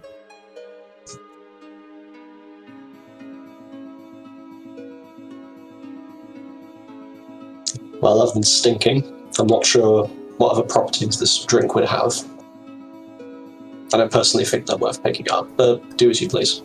you can write messages in There's a nice smell of smoked cheese in the air now. Like a good smoked cheese or like a bad smoked cheese? Better than the cheesy socks that was in the air before. I'll take that. Incense. Still turns out there. Cheese incense. Gotta distill it, make it pure. Just I feel sorry for the tiger. It has a keen sense. oh. Oh no. Could you roll a constitution save for the tiger, please? Tiger don't have a mask. Tiger's living life. Oh, that smell's gone. That's cleared. So Yeah. we So walked in here. you're playing with the tiger, and you notice it starts to be a little bit dizzy on its at the smell, and then just turns around and just lets out whatever it what little it eats. It's just like bile. It's just empty bile. It's not eaten on the floor. Have a day to them, Patrick. It's okay. Just get it all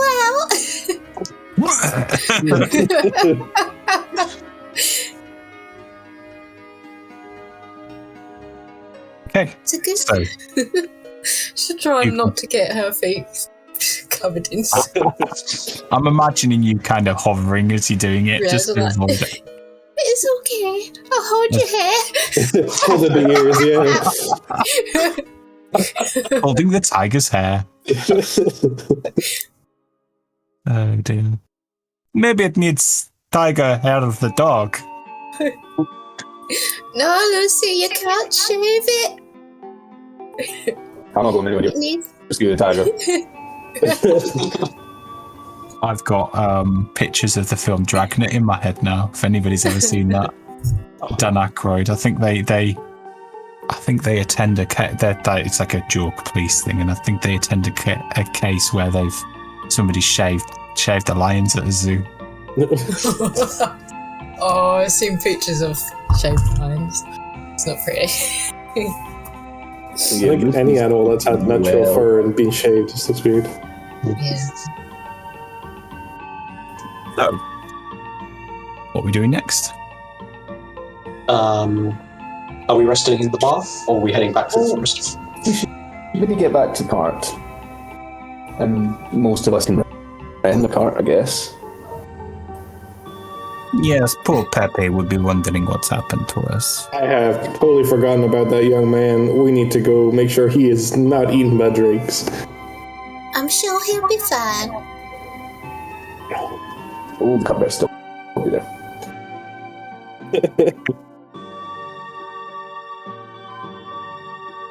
Oh, so you make your way up, out of the Green Dragon Bar, out through the statues, and into the forest. You notice the forest doesn't seem quite as on the way back out. Quite as thick. The undergrowth doesn't feel as thick. Whilst before you were given a direct path to follow, you see there are different passageways you could move down. But I'm assuming you know where you're going because you're following the path back. Could you all roll a perception check, please?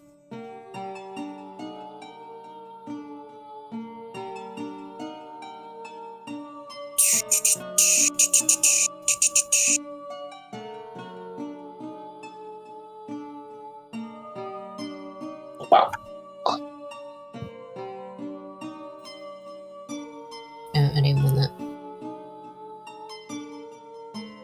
I don't know if can I? I think is Cameron there? Sorry, I have to go to the toilet quickly. Oh, We're doing a perception check. Oh, perception check, sorry. yeah.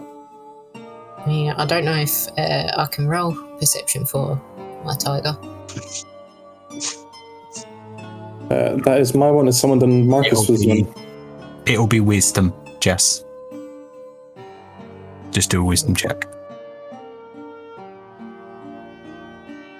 Tiger just. Okay. And then one for Marcus as well. Okay. No. As you're making your way through the forest,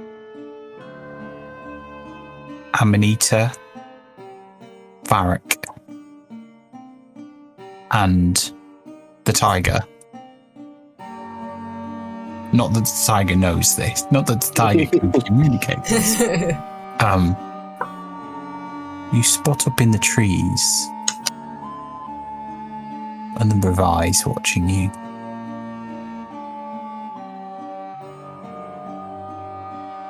Jess, Amanita can actually make out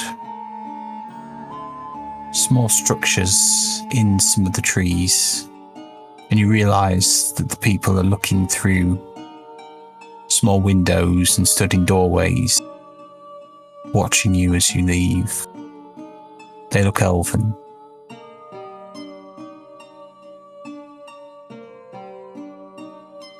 I don't like this. And with that, she will cast, if I can find it. Come on. Here we go. Did it roll? No, it didn't. No, I didn't see anything. Here we go. Display. Pass without a trace.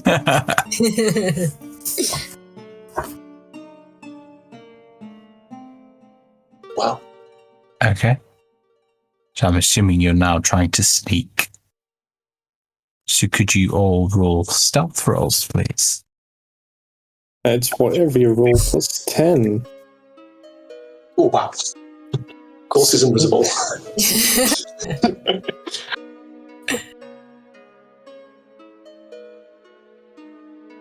Oh, I rolled shit at that time.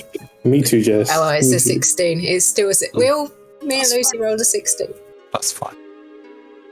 So you seem to just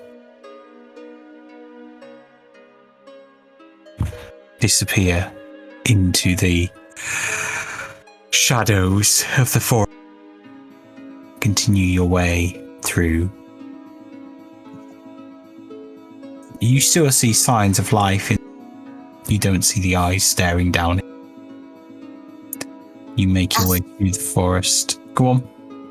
I think it's best that we hide ourselves. We don't want people knowing where we're heading. Yeah, that's a good idea. That seems prudent. A voice from somewhere says.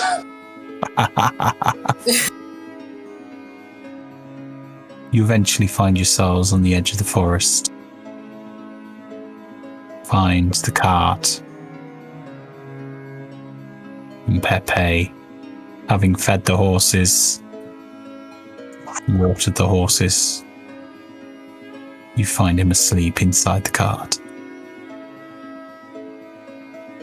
Lazy little bugger, isn't he? Quick, Pepe, quick, gotta get up, we gotta run. The drakes are coming.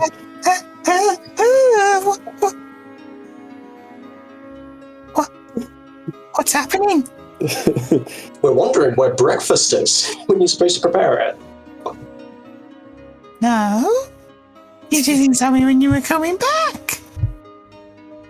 Look, you gotta get used to our cycle here. Come on, you're on a team today. You gotta work like you're on a team. I thought I was just travelling with you.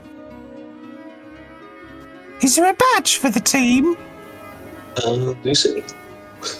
Well, kinda. At some point, we all get one. That doesn't sound like a very nice badge. Not sure I want to be part of this team. Make one for you. Wait a minute. Unfortunately, you're gonna have to get used to it. It's in the fine print when you travel. How much have you travelled?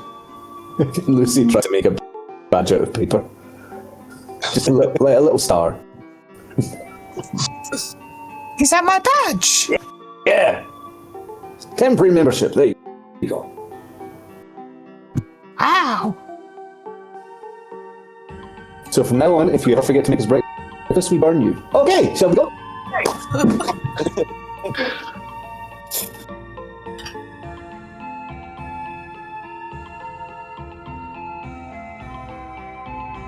Would you roll an intimidation check, please? Description at its finest.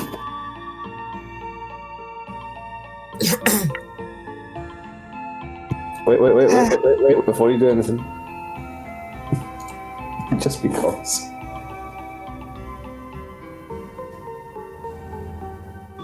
$14.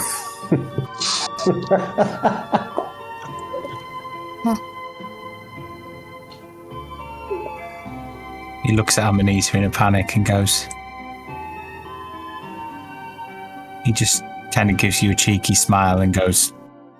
He gives Lucy a cheeky smile and then glows kind of quite brightly, and then looks at Amanita and goes, after everybody else has kind of carried on, "Not sure I like that one." Turns to look at him, and then as she looks at him, she then falls flat on the floor because the tiger disappears.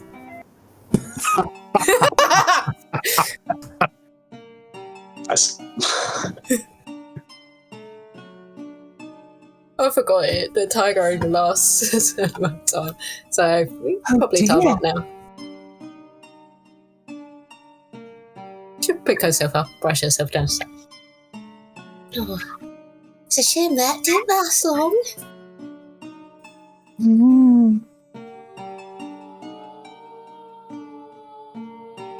I like Lucy.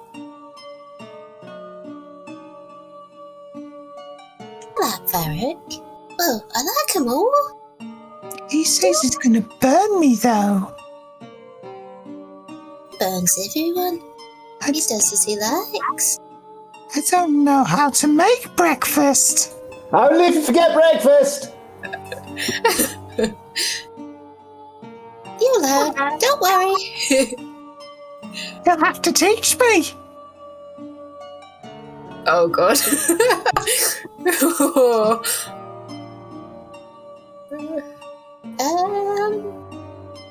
I don't really know how to make breakfast myself. No, Lucy can teach me. I did. You see in the background Lucy and Korsk struggling to set up his alchemy equipment and a kettle on the fire. Lucy is overhearing this, I'm hoping, and is just now trying to think, do I know how to make breakfast? Lucy, the flask! Now! Ah! Ooh! And he drops it. Just shatters into pieces on the ground, and Korsk is just like... I'm sorry. We'll pay next mission. Yeah, I'll get you a new one. I have a jar. That'll do. And you see cracks spreading up the jar. Hasn't got a dead frog in it, has it? No, I have 6 spare empty jars. I think actually at least. Roll a d6 every time you pull one out the bag. It just is it the frog one? Is it the frog one? Oh, you're giving him an idea now, haven't you? Frog roulette. Oh dear. I think just making the bag of holding a bag of roulette.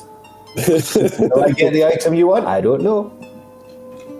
Like is it a bag of tricks where you can pull pull something out and it's just a random thing? Pretty much. Today you have a bottle of sock juice. Hey! No. What am I meant to do with this? Cool. So, what are you doing? Long rest. Long rest. Set up camp. I'll just take a short one. I think. Oh wait. No, I'll do the long rest, but I'll keep watch. So, there's a couple of things I need to do. So, who's doing long rests? I'll do mine while I'm keeping watch. Yeah, I'll keep watch as well. Ooh. So, Sleeping the whole time. Korsk is too busy with his getting his alchemy supplies all stocked back up. so I'm assuming you're going to have some rest during this, though. Yeah, it's part. I'm counting it as part of the long rest procedure. Fine. As Korsk does that at you, if Amanita would sometimes like glare at you, giving you evils. It's like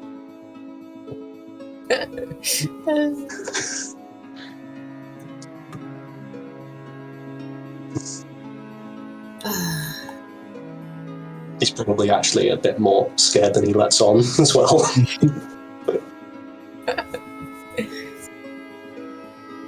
Memories of Amanita in ice mode coming back.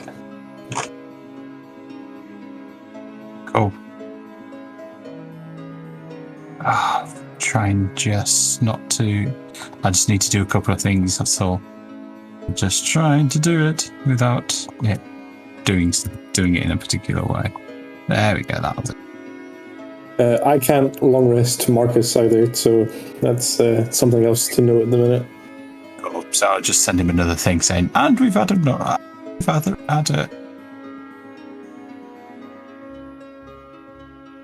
long rest.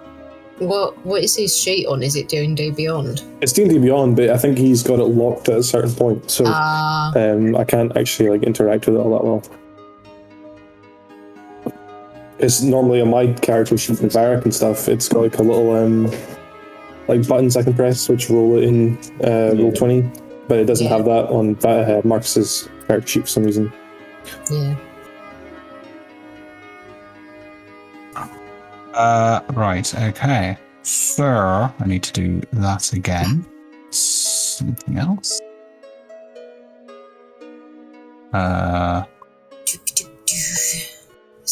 Noted points. And who else am I looking for? That person.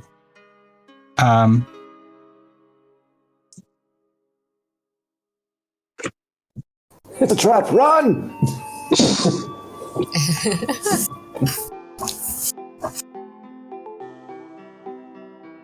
Does Lucy have any damage on him?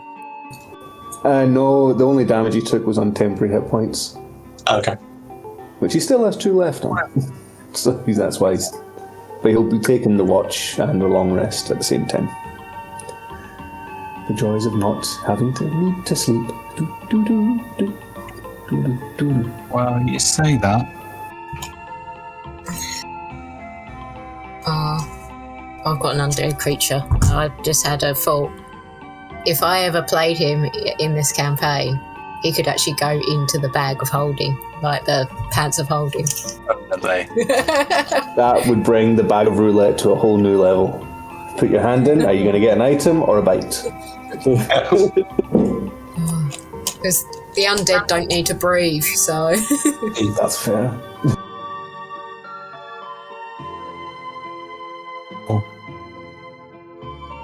I hope I got that right anyway.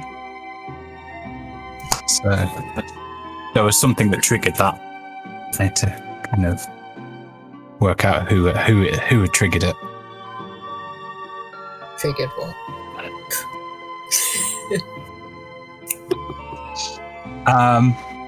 So you rest for the evening. Who's on watch? Is it Lucy?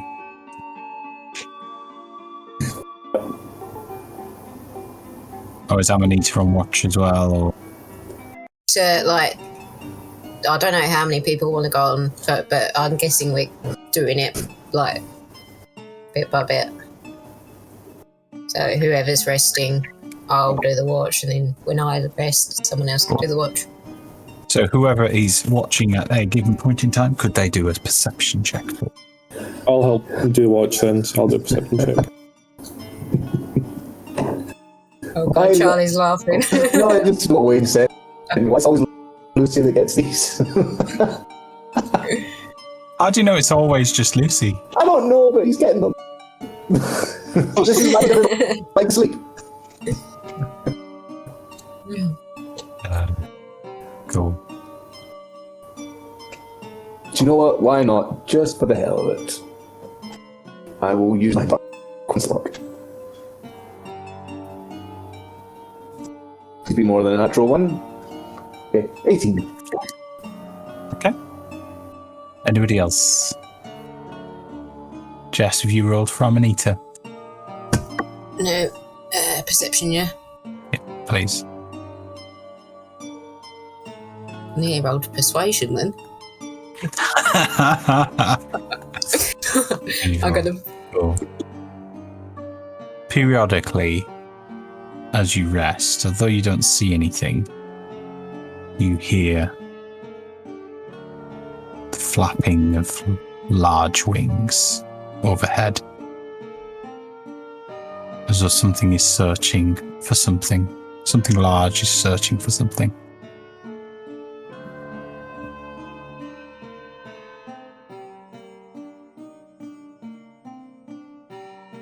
Oh, does my spell last?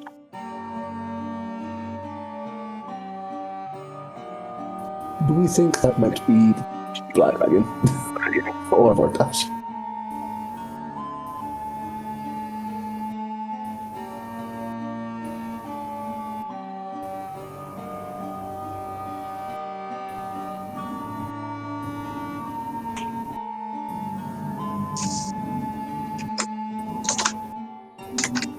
Can we see anything while we're on watch, or just hear it?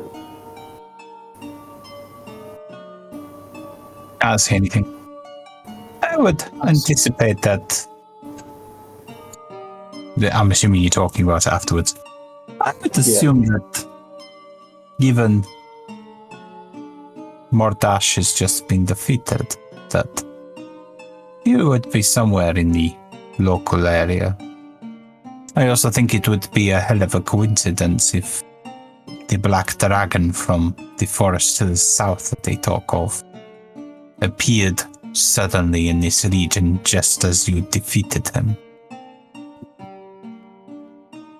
Stranger things have happened, though.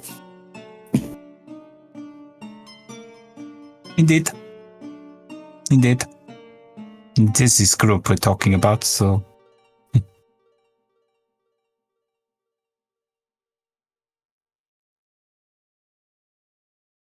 So,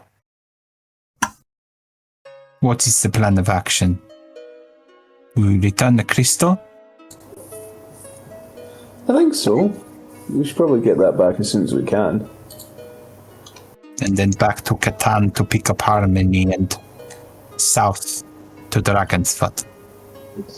By airship. Right. Yeah, we'll pick him up on the way. Who's making the coffee this evening? Didn't sleep too well. Pepe!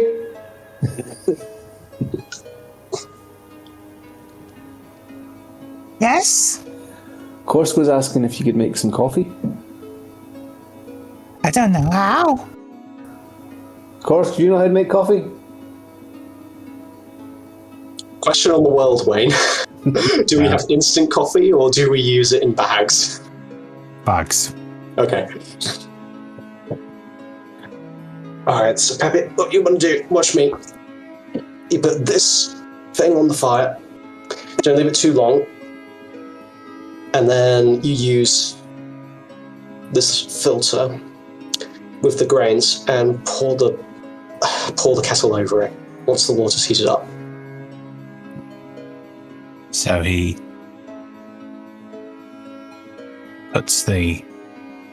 grabs the jug, splashing water everywhere, pours it on the filter, which hasn't been shoved down into the cup.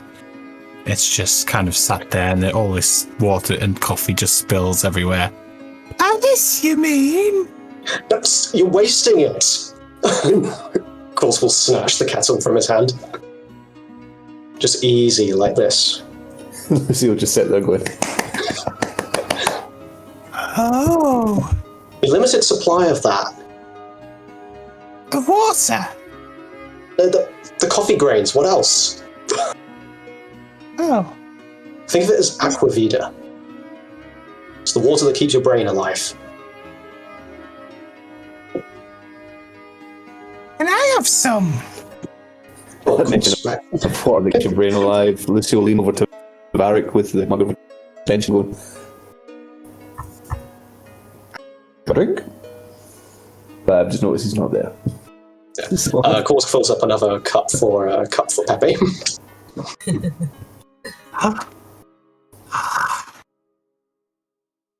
Oh yeah, it's kind of bowl-sized for him, isn't it? Just come on, just swallow it down. Don't worry about the heat or, the flavour that makes you want to twist your tongue out. It's really bitter. It's better than most potions. You better get used to it. Of course, sugar certainly helps. Who all got a cup of coffee there, sorry? Yep, some more coming up. I guess it's me this morning. For making coffee, Lucy offered Varric some booze, specifically his whiskey. Yeah, that'd be brilliant. Yeah, thanks. I'll take a little drop of my morning coffee. Oh no! Made a mistake. One mistake. I feel funny. What's happened? Blackberry! Here, read this. It's just the book on Monster and that's... Just hope that keeps him occupied for the next half hour. Words, they're moving. Just concentrate on the pictures. It'll pass quickly enough. Almost ripping pages out as he's turning the page. If you damage that, I'll give you worse than a coffee break. With that, Amini kind of wakes up to all this ruckus. And it's like, Oh, what's going on? It's Pepe's first time with coffee. We have a He's enjoying it, I think. They're funny. Coffee? You guys haven't bothered to serve Amanita coffee in all the time you've been travelling. Drink Oh, it's herbal usually- tea? They're funny. Now, this group was falling apart before I joined. So I'll serve Amanita another cup and give an opposite. You don't usually let us have most alcohol. Alcohol calms the nerves, soothes everyone. Doesn't Have help you when handed- doesn't help when you need to concentrate, though. Yeah, it does. Have you handed her the coffee? Yeah. She like look at it and she's like giving you evils. It's like, No, it's fine. I don't There's know nothing in what it, you've and you tell done them to that. I Look, mean, you can have some of mine. The whiskey. So it does smell nice. she don't trust her. After you guys said you were gonna put stuff in her food and drink. thanks, Lucy. Was it Lucy or Cleo, actually? It was clear. All of us. It was Cleo. Wait, what? I was just misremembered. He had such a bad night. Oh, and with that, Amanita makes herself some herbal tea by Druid crafting some flowers and putting some petals in boiling water. Probably. I think she's got a little bit of honey in hers. That's Cool. better.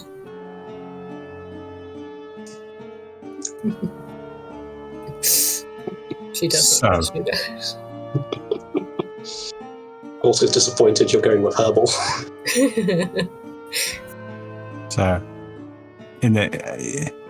are we getting in the cart and moving on? I guess so. After that conversation, you hear a kind of like a really high-pitched yawn coming from the inside of Course tent, and Pyrite staggers out.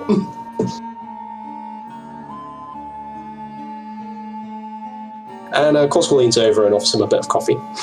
He drinks it, but it just kind of drips through his servos. I'm sure that's got to be bad for that thing, Korsk. He needs to remain alert. Right? I'll draft today, by the way. I'll write us there. Okay. So, let me just get rid of the turn order for a start. In fact, what I'll do is I'll bring the turn order back up and then I will clear the turn order so it's ready for next time. Then I'll get rid of the turn order. And we need a world map, don't we? So let's get rid of the character sheets that I've got open and then select our world map.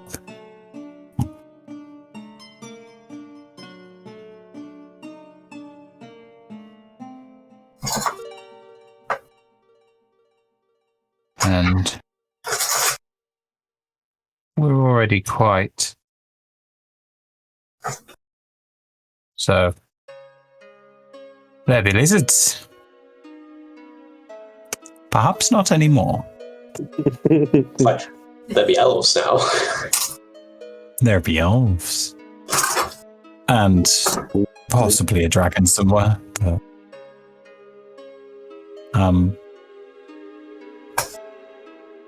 so you currently south.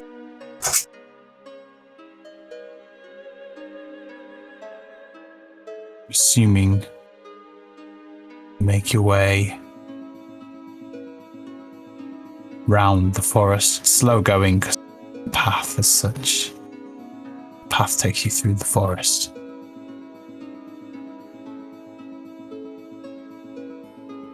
Then you head west towards Wood's Edge.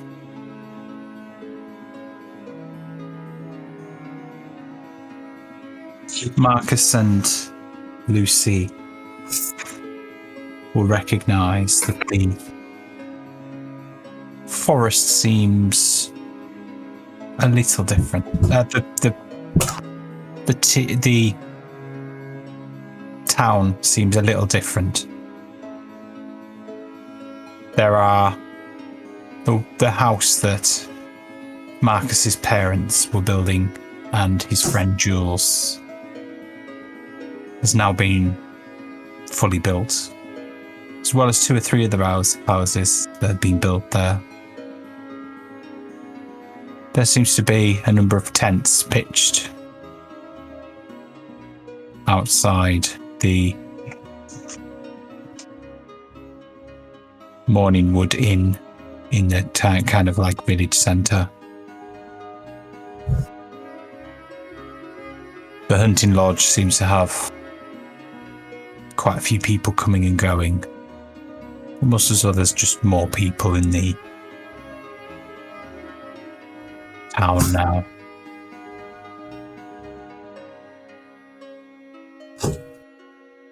Where you headed? Find the captain back at the ship, I guess. Okay. Before we head to the ship, is there like a blacksmith here I can go talk to very quickly?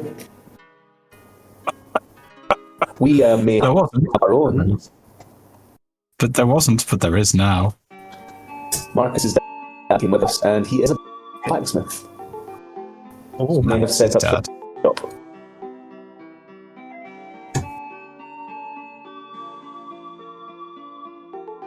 Big old family reunion.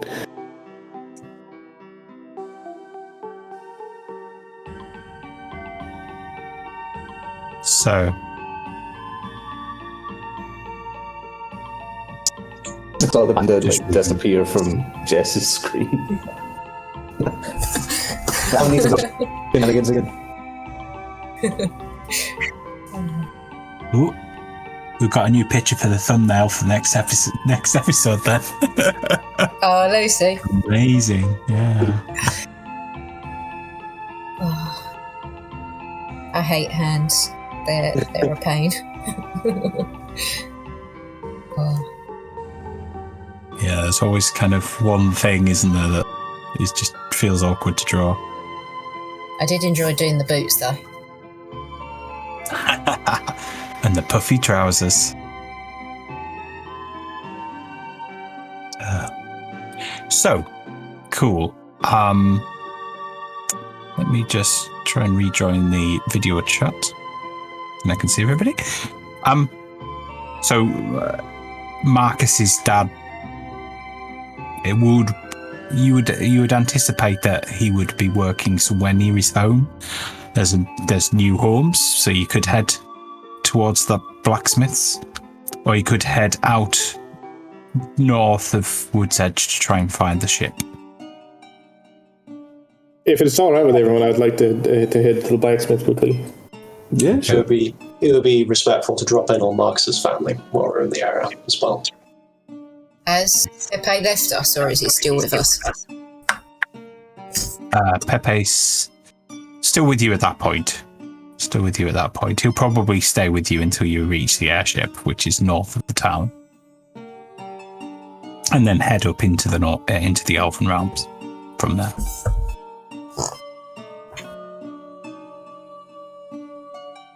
So you head into the town from the south end out through the north end, and at the north end there is this collection of houses. As you approach them, you can smell smoke, and you can hear hammering of metal. Not quite as consistent as Dunley Swift hammer when you stopped in the refugee camp, but you can hear every now and again, and then a fizz of water, a hiss of steam. And you find Marcus's friend Jules hammering away.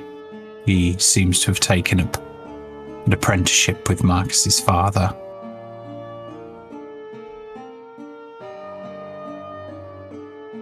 Marcus, you're back. Yep. It's been a while. Your father's just gone into town.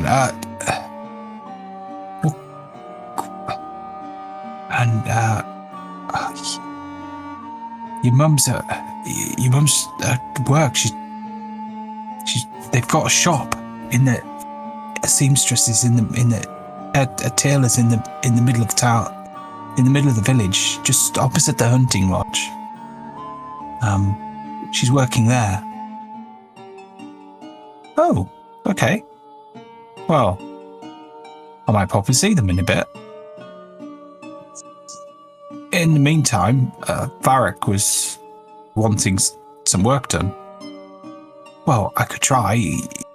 Might need your dad if it's particularly complicated. What would you like done? I kind of pull out this intricate. It's just like a like a military dagger, but it's like one of office. Show I was higher up and stuff. I just want this sharpened, essentially. Kind of brought up back to its former glory, if you know what I mean. But kind of want to keep the detailing in there still. I could do that. It's an amazing piece. And he's kind of like testing it for balance and stuff. Probably for bigger hands than humans, though. But yeah, it works for yours by the look of it. And then come back in an hour or so. I'll have it ready for you. And this is a personal note to it. I was hoping to potentially upgrade that to like a +1 dagger or something like that with the process, if possible. Okay, so don't know how that works there. Yeah, so you'd have to. I think you'd have to pay for some. Let me just find my notes from previous to when we had those things.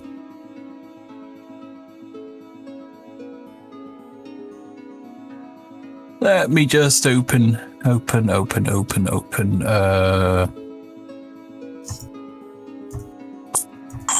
think it's when we're in the Elven Realms where I had all that. Maybe not. Parts 3.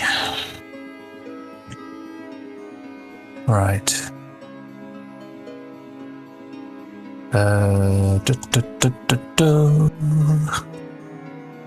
So normally it would be 400 gold pieces to add to convert something to +1. Because it's Marcus's family, he'll give you a 20% discount. So he'll do it at cost, basically. If possible, could I maybe push it to like a... Is there a +2? I'm quite new to the upgrade, so... So that would be like... That would be more. Like thousands. Oh, okay. No, +1, I'll do that. Ooh. So... That'll be 240, I think, in total. For 20% off of... Would it not be 320? Oh, yeah, because 400, sorry. Yeah, 320. Sorry, I'm working out 300 and then taking it off. Yeah. Fuck, to be honest, at this bartering game, yeah. I just like to keep my numbers straight, you know? Yeah, 320. Cool. The hand up, no worries. So what you want to do in the meantime? Well, if Marcus wants to go see his family and stuff, I don't mind waiting around or for him to go do that and stuff. That's fine with me. If there's a tavern, I'm sorted. I suppose we're just passing through, so it's not really the time for the alchemy experiments, is it?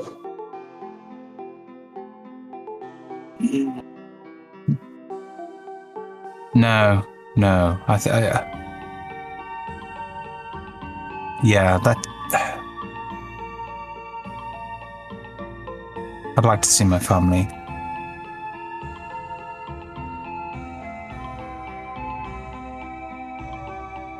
We can pop for a drink in the meantime as well, though.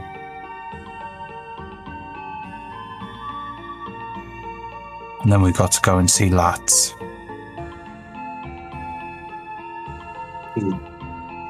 Alright. Guess we'll meet up back then at the tavern. Cool.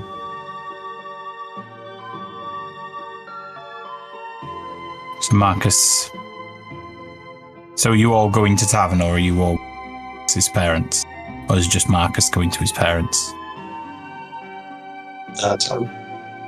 Yeah, I'll head to the tavern. I don't want to intrude on Marcus's personal family time. How much are the drinks there?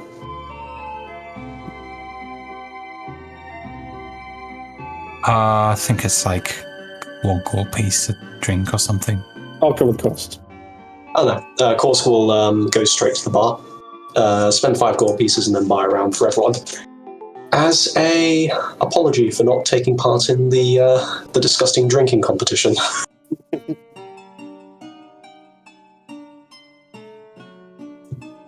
So, I see Amanita looking suspicious again. Sorry, I'm back. What did I miss?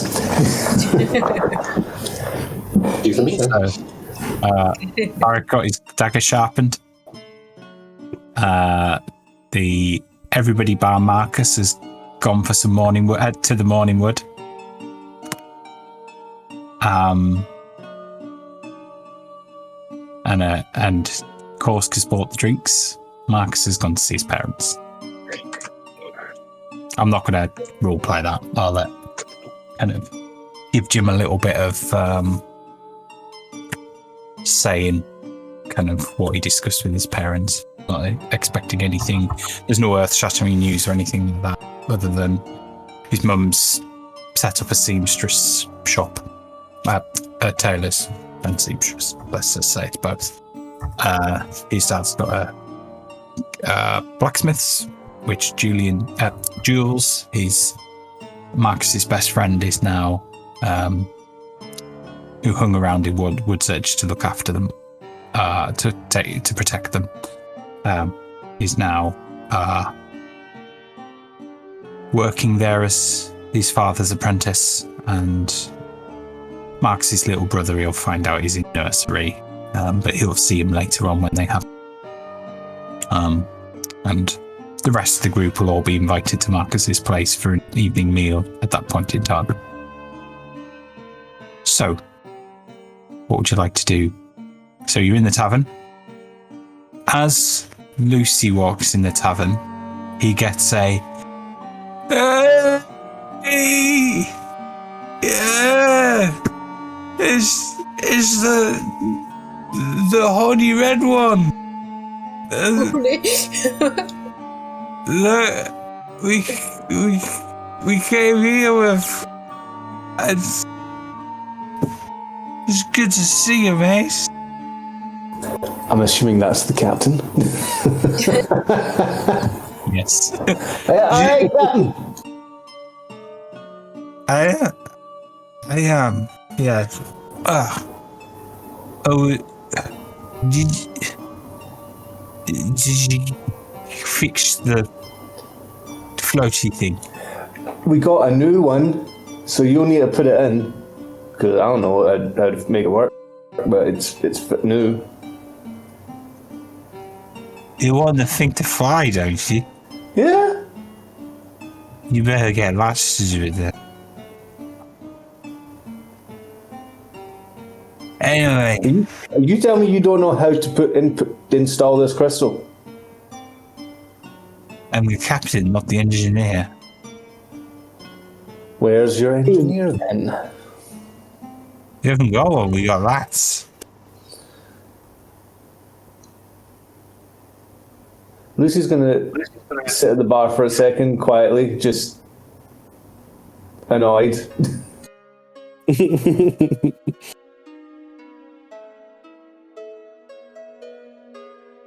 What's up?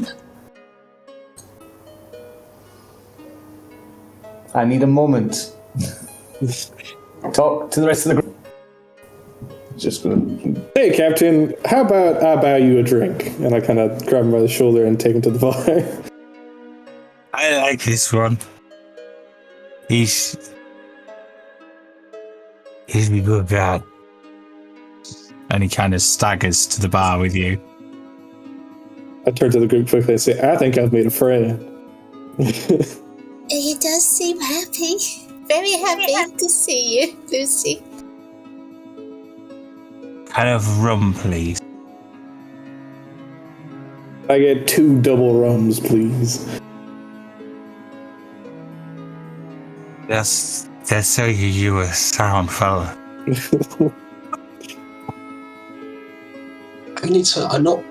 I'm not very clear on airship operation, but do we need the captain in order to travel?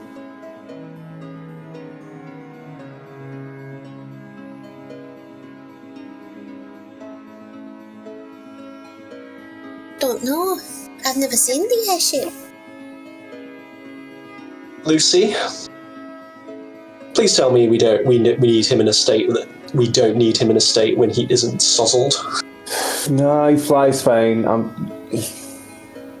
Lucy's just sitting at the bar, contemplating the fact that, or just reminiscing on everything we have gone through to get this crystal, and the captain doesn't know how to install it.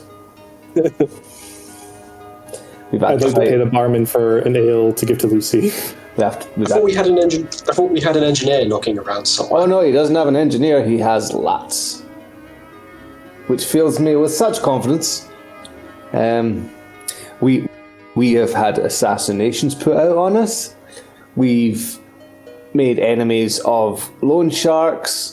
We've had to solve a murder. We've fought dragons and lizards, folks. We've been cursed. I've nearly died. We've all nearly died many times. Technically speaking, Lats built the airship. Did he not? Mm-hmm. That's true. So he should surely understand its mode of operation by now. He made it. Charlie completely forgot that it was Lats that sent us to get the crystal and not the captain.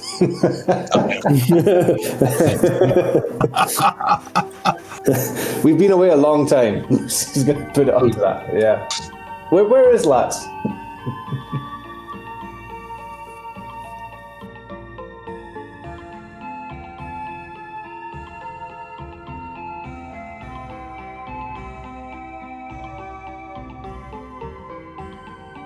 He's at the ship.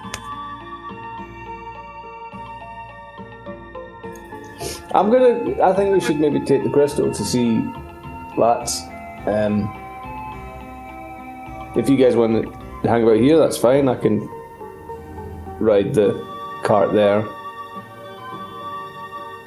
You guys can meet me there later, or you just can come with. It's up to yourselves. So nobody else knows where it is. Well, Cleo does, I guess. Yeah, that'll be fine. Unless we all go after we've finished these drinks. We're only having the few. I was hoping to drink with the captain a little longer. He seems like a bit of a champ with this stuff. Lucy can go. Well, fine. I can show him I can show this guy the way back. It has been lovely knowing you. If I never see you again, this is why. All right, Lucy. Well, because you're going to I think I should as a guide. We do have the stones. Oh yeah, I can. Lost. I can talk to you if I get lost. Lucy's getting visions of Lucy. I'm lost. What? Where are you? There's trees. That's the trees. Oh, okay. There's a great big green dragon here as well. Well, I think we've gone the wrong way, Lucy.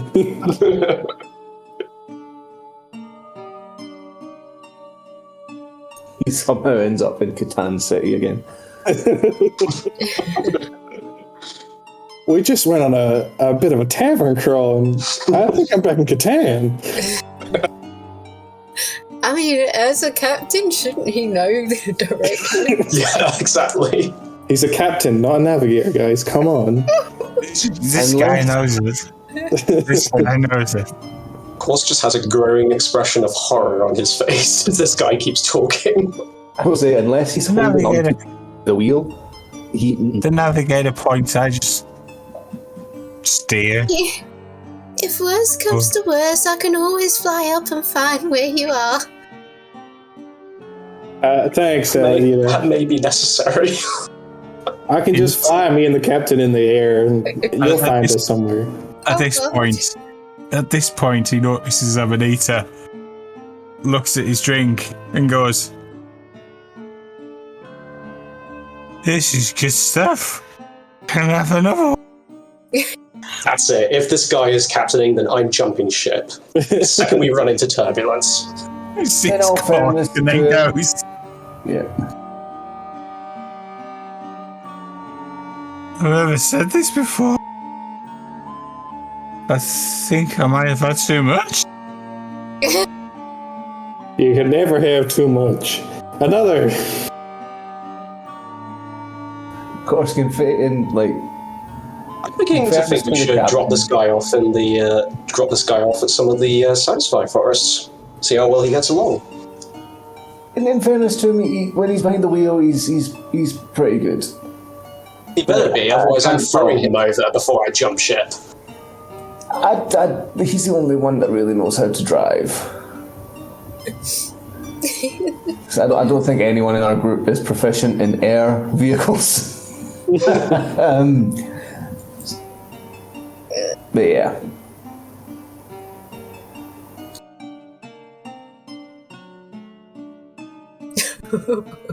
I'm a natural, okay?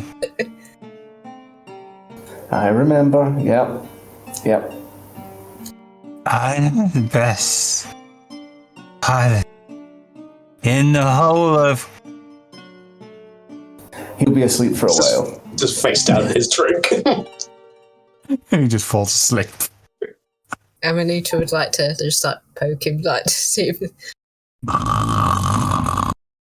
Oh, there goes my drinking buddy. Oh, he's not going anywhere. The drink. Hey, I brought him back. He does that. It's like Amanita was right in his face, and then he does that. It's just like.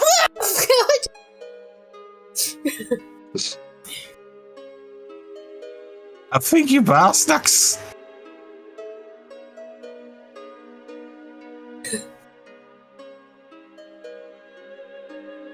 So I'm gonna go. I'll leave you guys to it. I Okay. hope you can handle this guy on your own. I've had enough. I'll be fine, Korsk. If you get lost, shoot stuff up into the sky so we can see where you are. I'll shoot a ball of lightning to the sky and you'll see me. Okay. What if it's real lightning? Will you get confused? I can shoot lightning. No, but what if actually there's a storm? Right. Will you not get confused and come and find us? No, that'll be fine. I'll shoot fire instead if there's a storm, Lucy. Why not just... Oh, Lucy's already out the door. He's already gone. Oh, bye. And he Margan, who you found out is his name,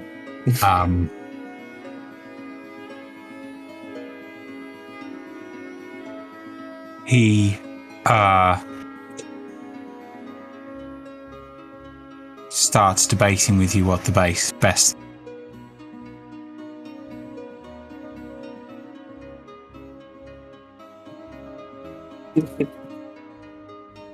So,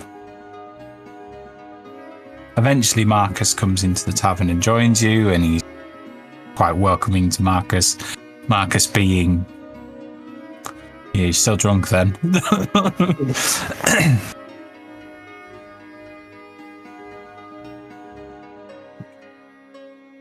No, your mic's cut out, Wayne, for some reason. Sorry? Your mic had cut out there. Sorry. So Marcus was quite deadpan with him and kind of polite, but not hugely warming to him. Mm. Cool.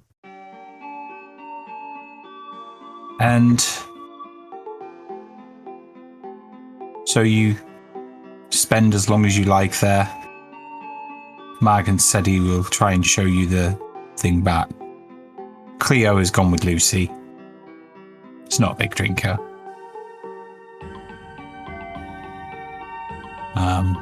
We'll sort Lucy out when Charlie reappears. I'm here. He is reappearing. So, you head back towards the airship.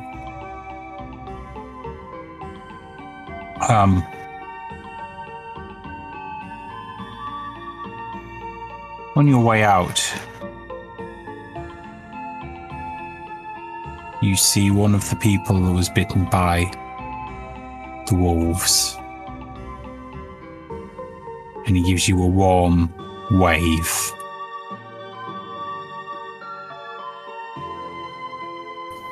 Hey, how you feeling?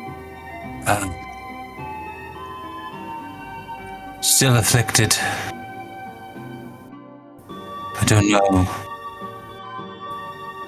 You said you were going to think about bringing somebody who could cure our curse. Yeah, we might have found some people, but they're kind of expensive, so we're trying to build up some money to get them to help us. We're going back to see them on the next journey, so fingers crossed. Any more deaths? No, thankfully. We're spending the night at the cave. Mr. Asino has built some cages to allow us to transform and do a thing when the moon is at the wrong time and our rage takes over. Yeah. When's next one of them sessions? Just curious. About a week. Great. So I'll let you know as soon as there's any news, promise, and then I'll just try and ferry the guys away and go, there may be a werewolf issue in this town. Just a heads up. I think Corsk already left. Use my moon then.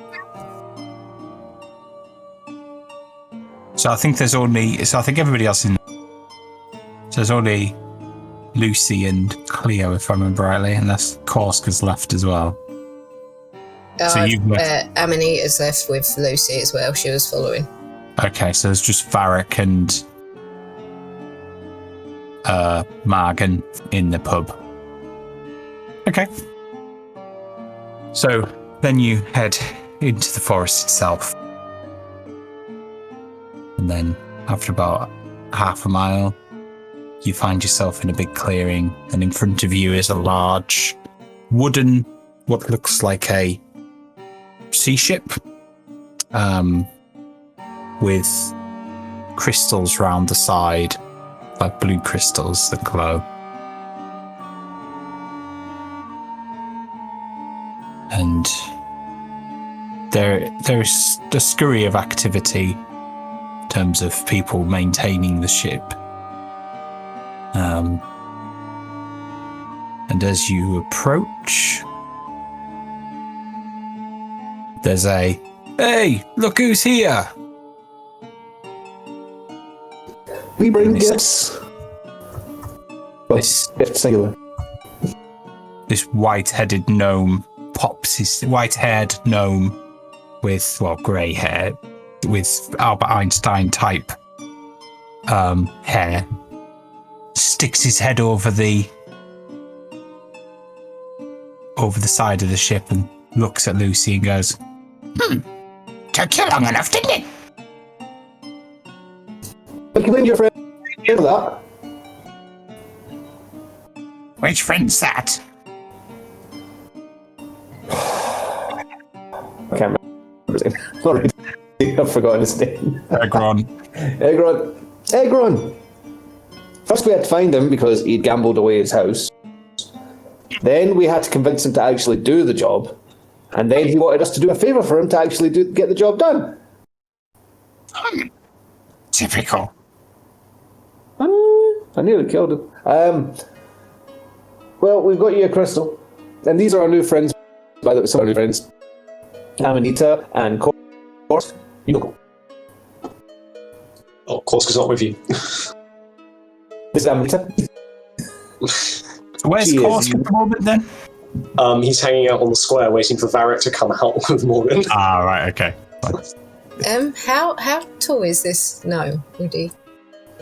I would say this is Amanita. She is not food. So he is fairly, he's about average height for a gnome. He's, how should I put it? You're at the bottom on the ground though, he's up in the ship. So, unless you fly up. No, I was just wondering if he was smaller than Amanita, like in a fairy form. A little bit taller, I think. Fair enough. I was just going to say, because sometimes in certain fairy tales it's like they have the gnomes quite small, so she would be looking. It's like half an type height. Yeah, fair enough. Maybe a little bit bigger. Amanita would just be gawking at this ship like, oh.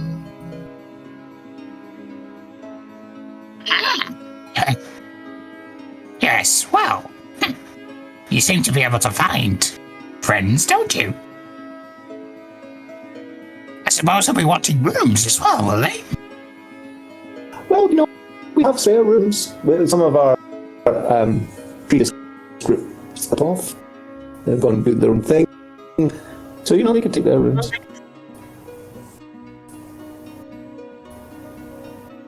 Did you bring my crystal? Yeah, it's in the car. You got it.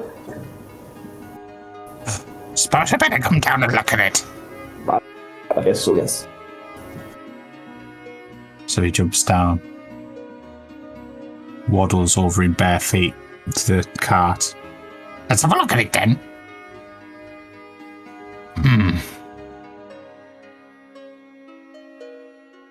He may be an old fool, but he does good work. Yes, this'll do. Great. You, and you. He's pointing to his the crew of the ship. This needs hoisted. We'll see you at the top. Now. Just how long do they go take to install it?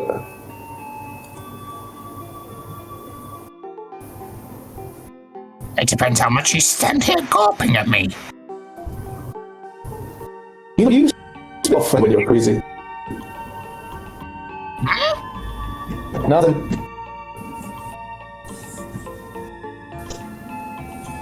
Where's that lady that wanted to get into your pants anyway? Oh, she went on, She went what to me? she went on her own way. She went off to do some stuff. We'll not see her again. We don't know.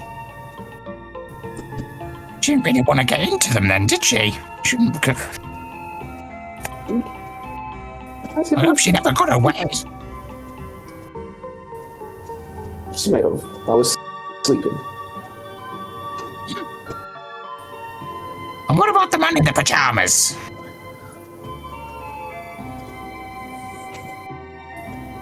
Oh, he's gone home to die. Oh, Yeah. And he's getting old. he was just gonna curl up and die? Oh no, he's come back to see his family. I had a daughter. I didn't know that. So he went to go see his daughter, and I don't know. You mean somebody actually bred with him? Unless they reproduce in a different way, I'm assuming so. Yes. Well, I don't think they lay eggs. Are you sure? I don't know. I can assure you, I don't think we do not lay eggs.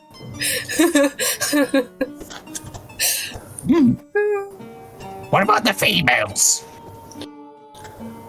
No, the females do not lay eggs either. We met in the same way as humans or no. Oh.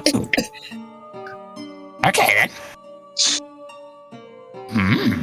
Do gnomes lay eggs?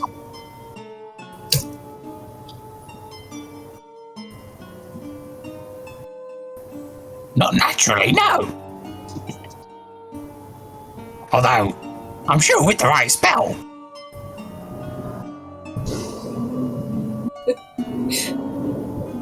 Okay. Lucy's lost in his own thoughts at this point. Anyway, let's get up into this ship. Get So, look. sorry? She said, Oh, so we get to have a look?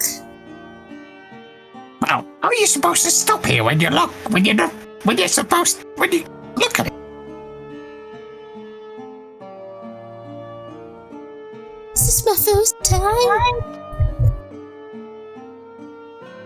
Yes. Well, let's hope it's not your last. And he starts climbing up a rope somebody's thrown down. So you get to the top and you're just on the deck of a ship, basically. There is a... so the only difference is sort of ships. Well, there's these crystals hanging around the edge that you can see that are just like glow. At the moment they're not, but when it actually floats, they glow.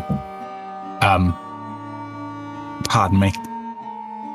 And instead of one ship wheel, there are 3. So there is a ship wheel, just as normal for turning, and there are 2 ship wheels at the side, which kind of there's like almost control like the flotation devices on either side of the ship. So it's like I think it's forward for down and back.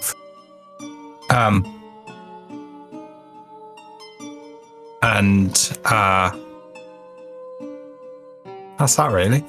He takes you up, and you're in this on the deck of the deck of the boat, and he takes you down into the cabin and shows you a couple of rooms. Well, 3 or 4 rooms actually. You got a room each, but they're quite small and quaint.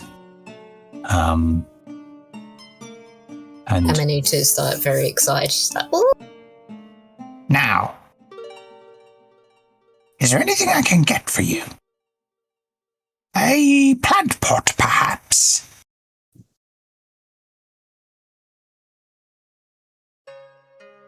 Something to eat?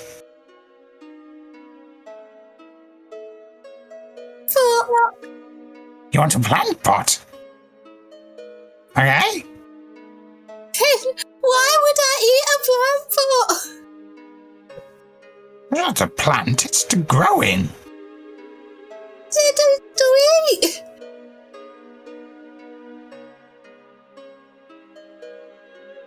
To eat? You could grow something to eat if you wanted to. I just wasn't sure whether or not you slept in a plant pot or slept in a bed. You look a bit planty. I mean, I do like my plants, but no, I don't need a plant pot. Oh, okay. And what exactly are you? I mean, isn't it obvious? her wings will poke out from behind her cape. Are you a butterfly stuck in a mushroom? A giant butterfly stuck in a mushroom. Yes, just whatever you think I am. She's like really old. And he looks at you, Korsk and Varric, and goes, And are you supposed to be the same species? What is it, brains and brawn? Are we there yet, though? Because Brains and brawn. New team motto. I guess I'll take that as whatever passes for a compliment in your culture. No, we're different species. From different parts of the world as well, if you ever care to look it up. Gnome.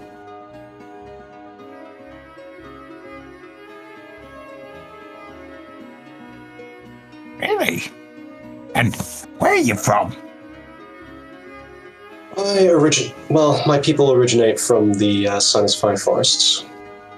You can find us just south of Catan City and north of Dragonclaw. So, near the same place then? No, I don't think we see it that way. Very well.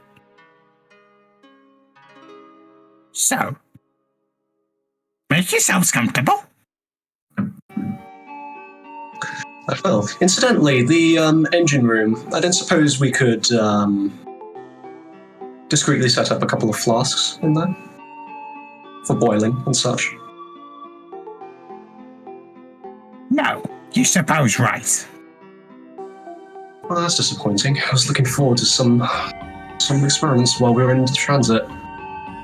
Not much else to do on an airship, is there? If you want. As he said no, and then he's just like, oh my god for that. If you want hot water or something, use the kitchen. You don't have to look so pleased about it, Amanita.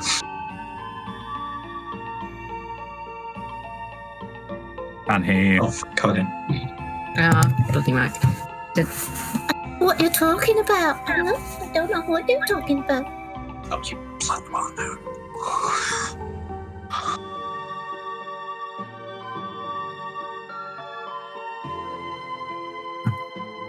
And by this point, I would imagine that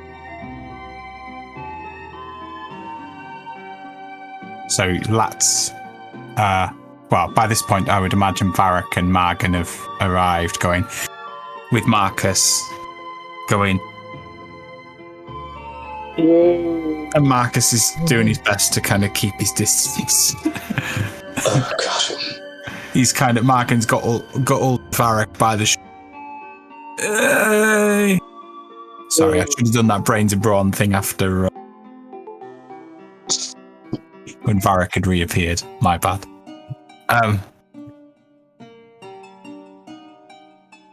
Who I found is great. He can drink almost as much as me. I can drink more than you, Captain. You know it. Said it once, and I'll say it again. Do we really need this man to fly? Yep, Captain can fly. I put my life on the line for that statement. Unfortunately, yes. But he's actually a good pilot. I'll take your word for it. Well, you know. Take it or leave it. So, how long until we can fly? As I said, depends how long it takes me to eat the thing. Normally it would take a day. You in a rush to be somewhere? Well, we've got a job to do, and we will need the ship for that. Oh. Yeah. Really? Yeah. Oh.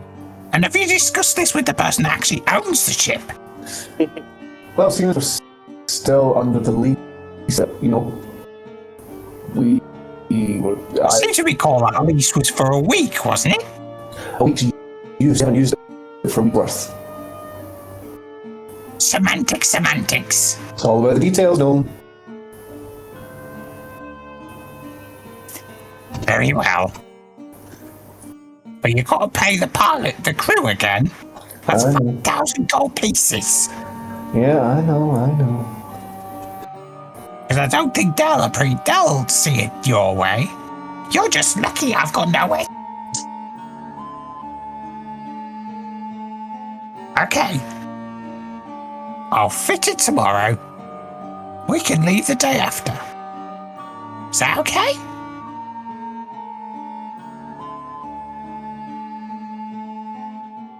Can you show me the wheel, please? The wheel? Yeah, I'm talking to the captain. Can you show me the wheel? I can show you the wheel. Which wheel do you want to see? There's 3. There's 3 wheels. I want to see all of them. Oh my god, not Oh, if you Varric have 2. If you have enough to drink, there's 6. I think I'll only get 3. I've only got the one eye.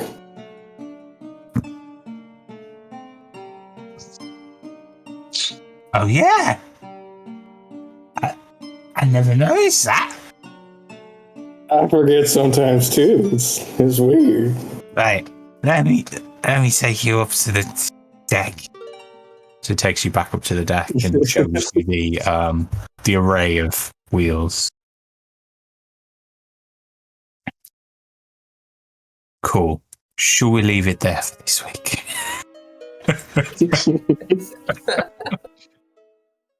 We travel and roll, our intentions are good.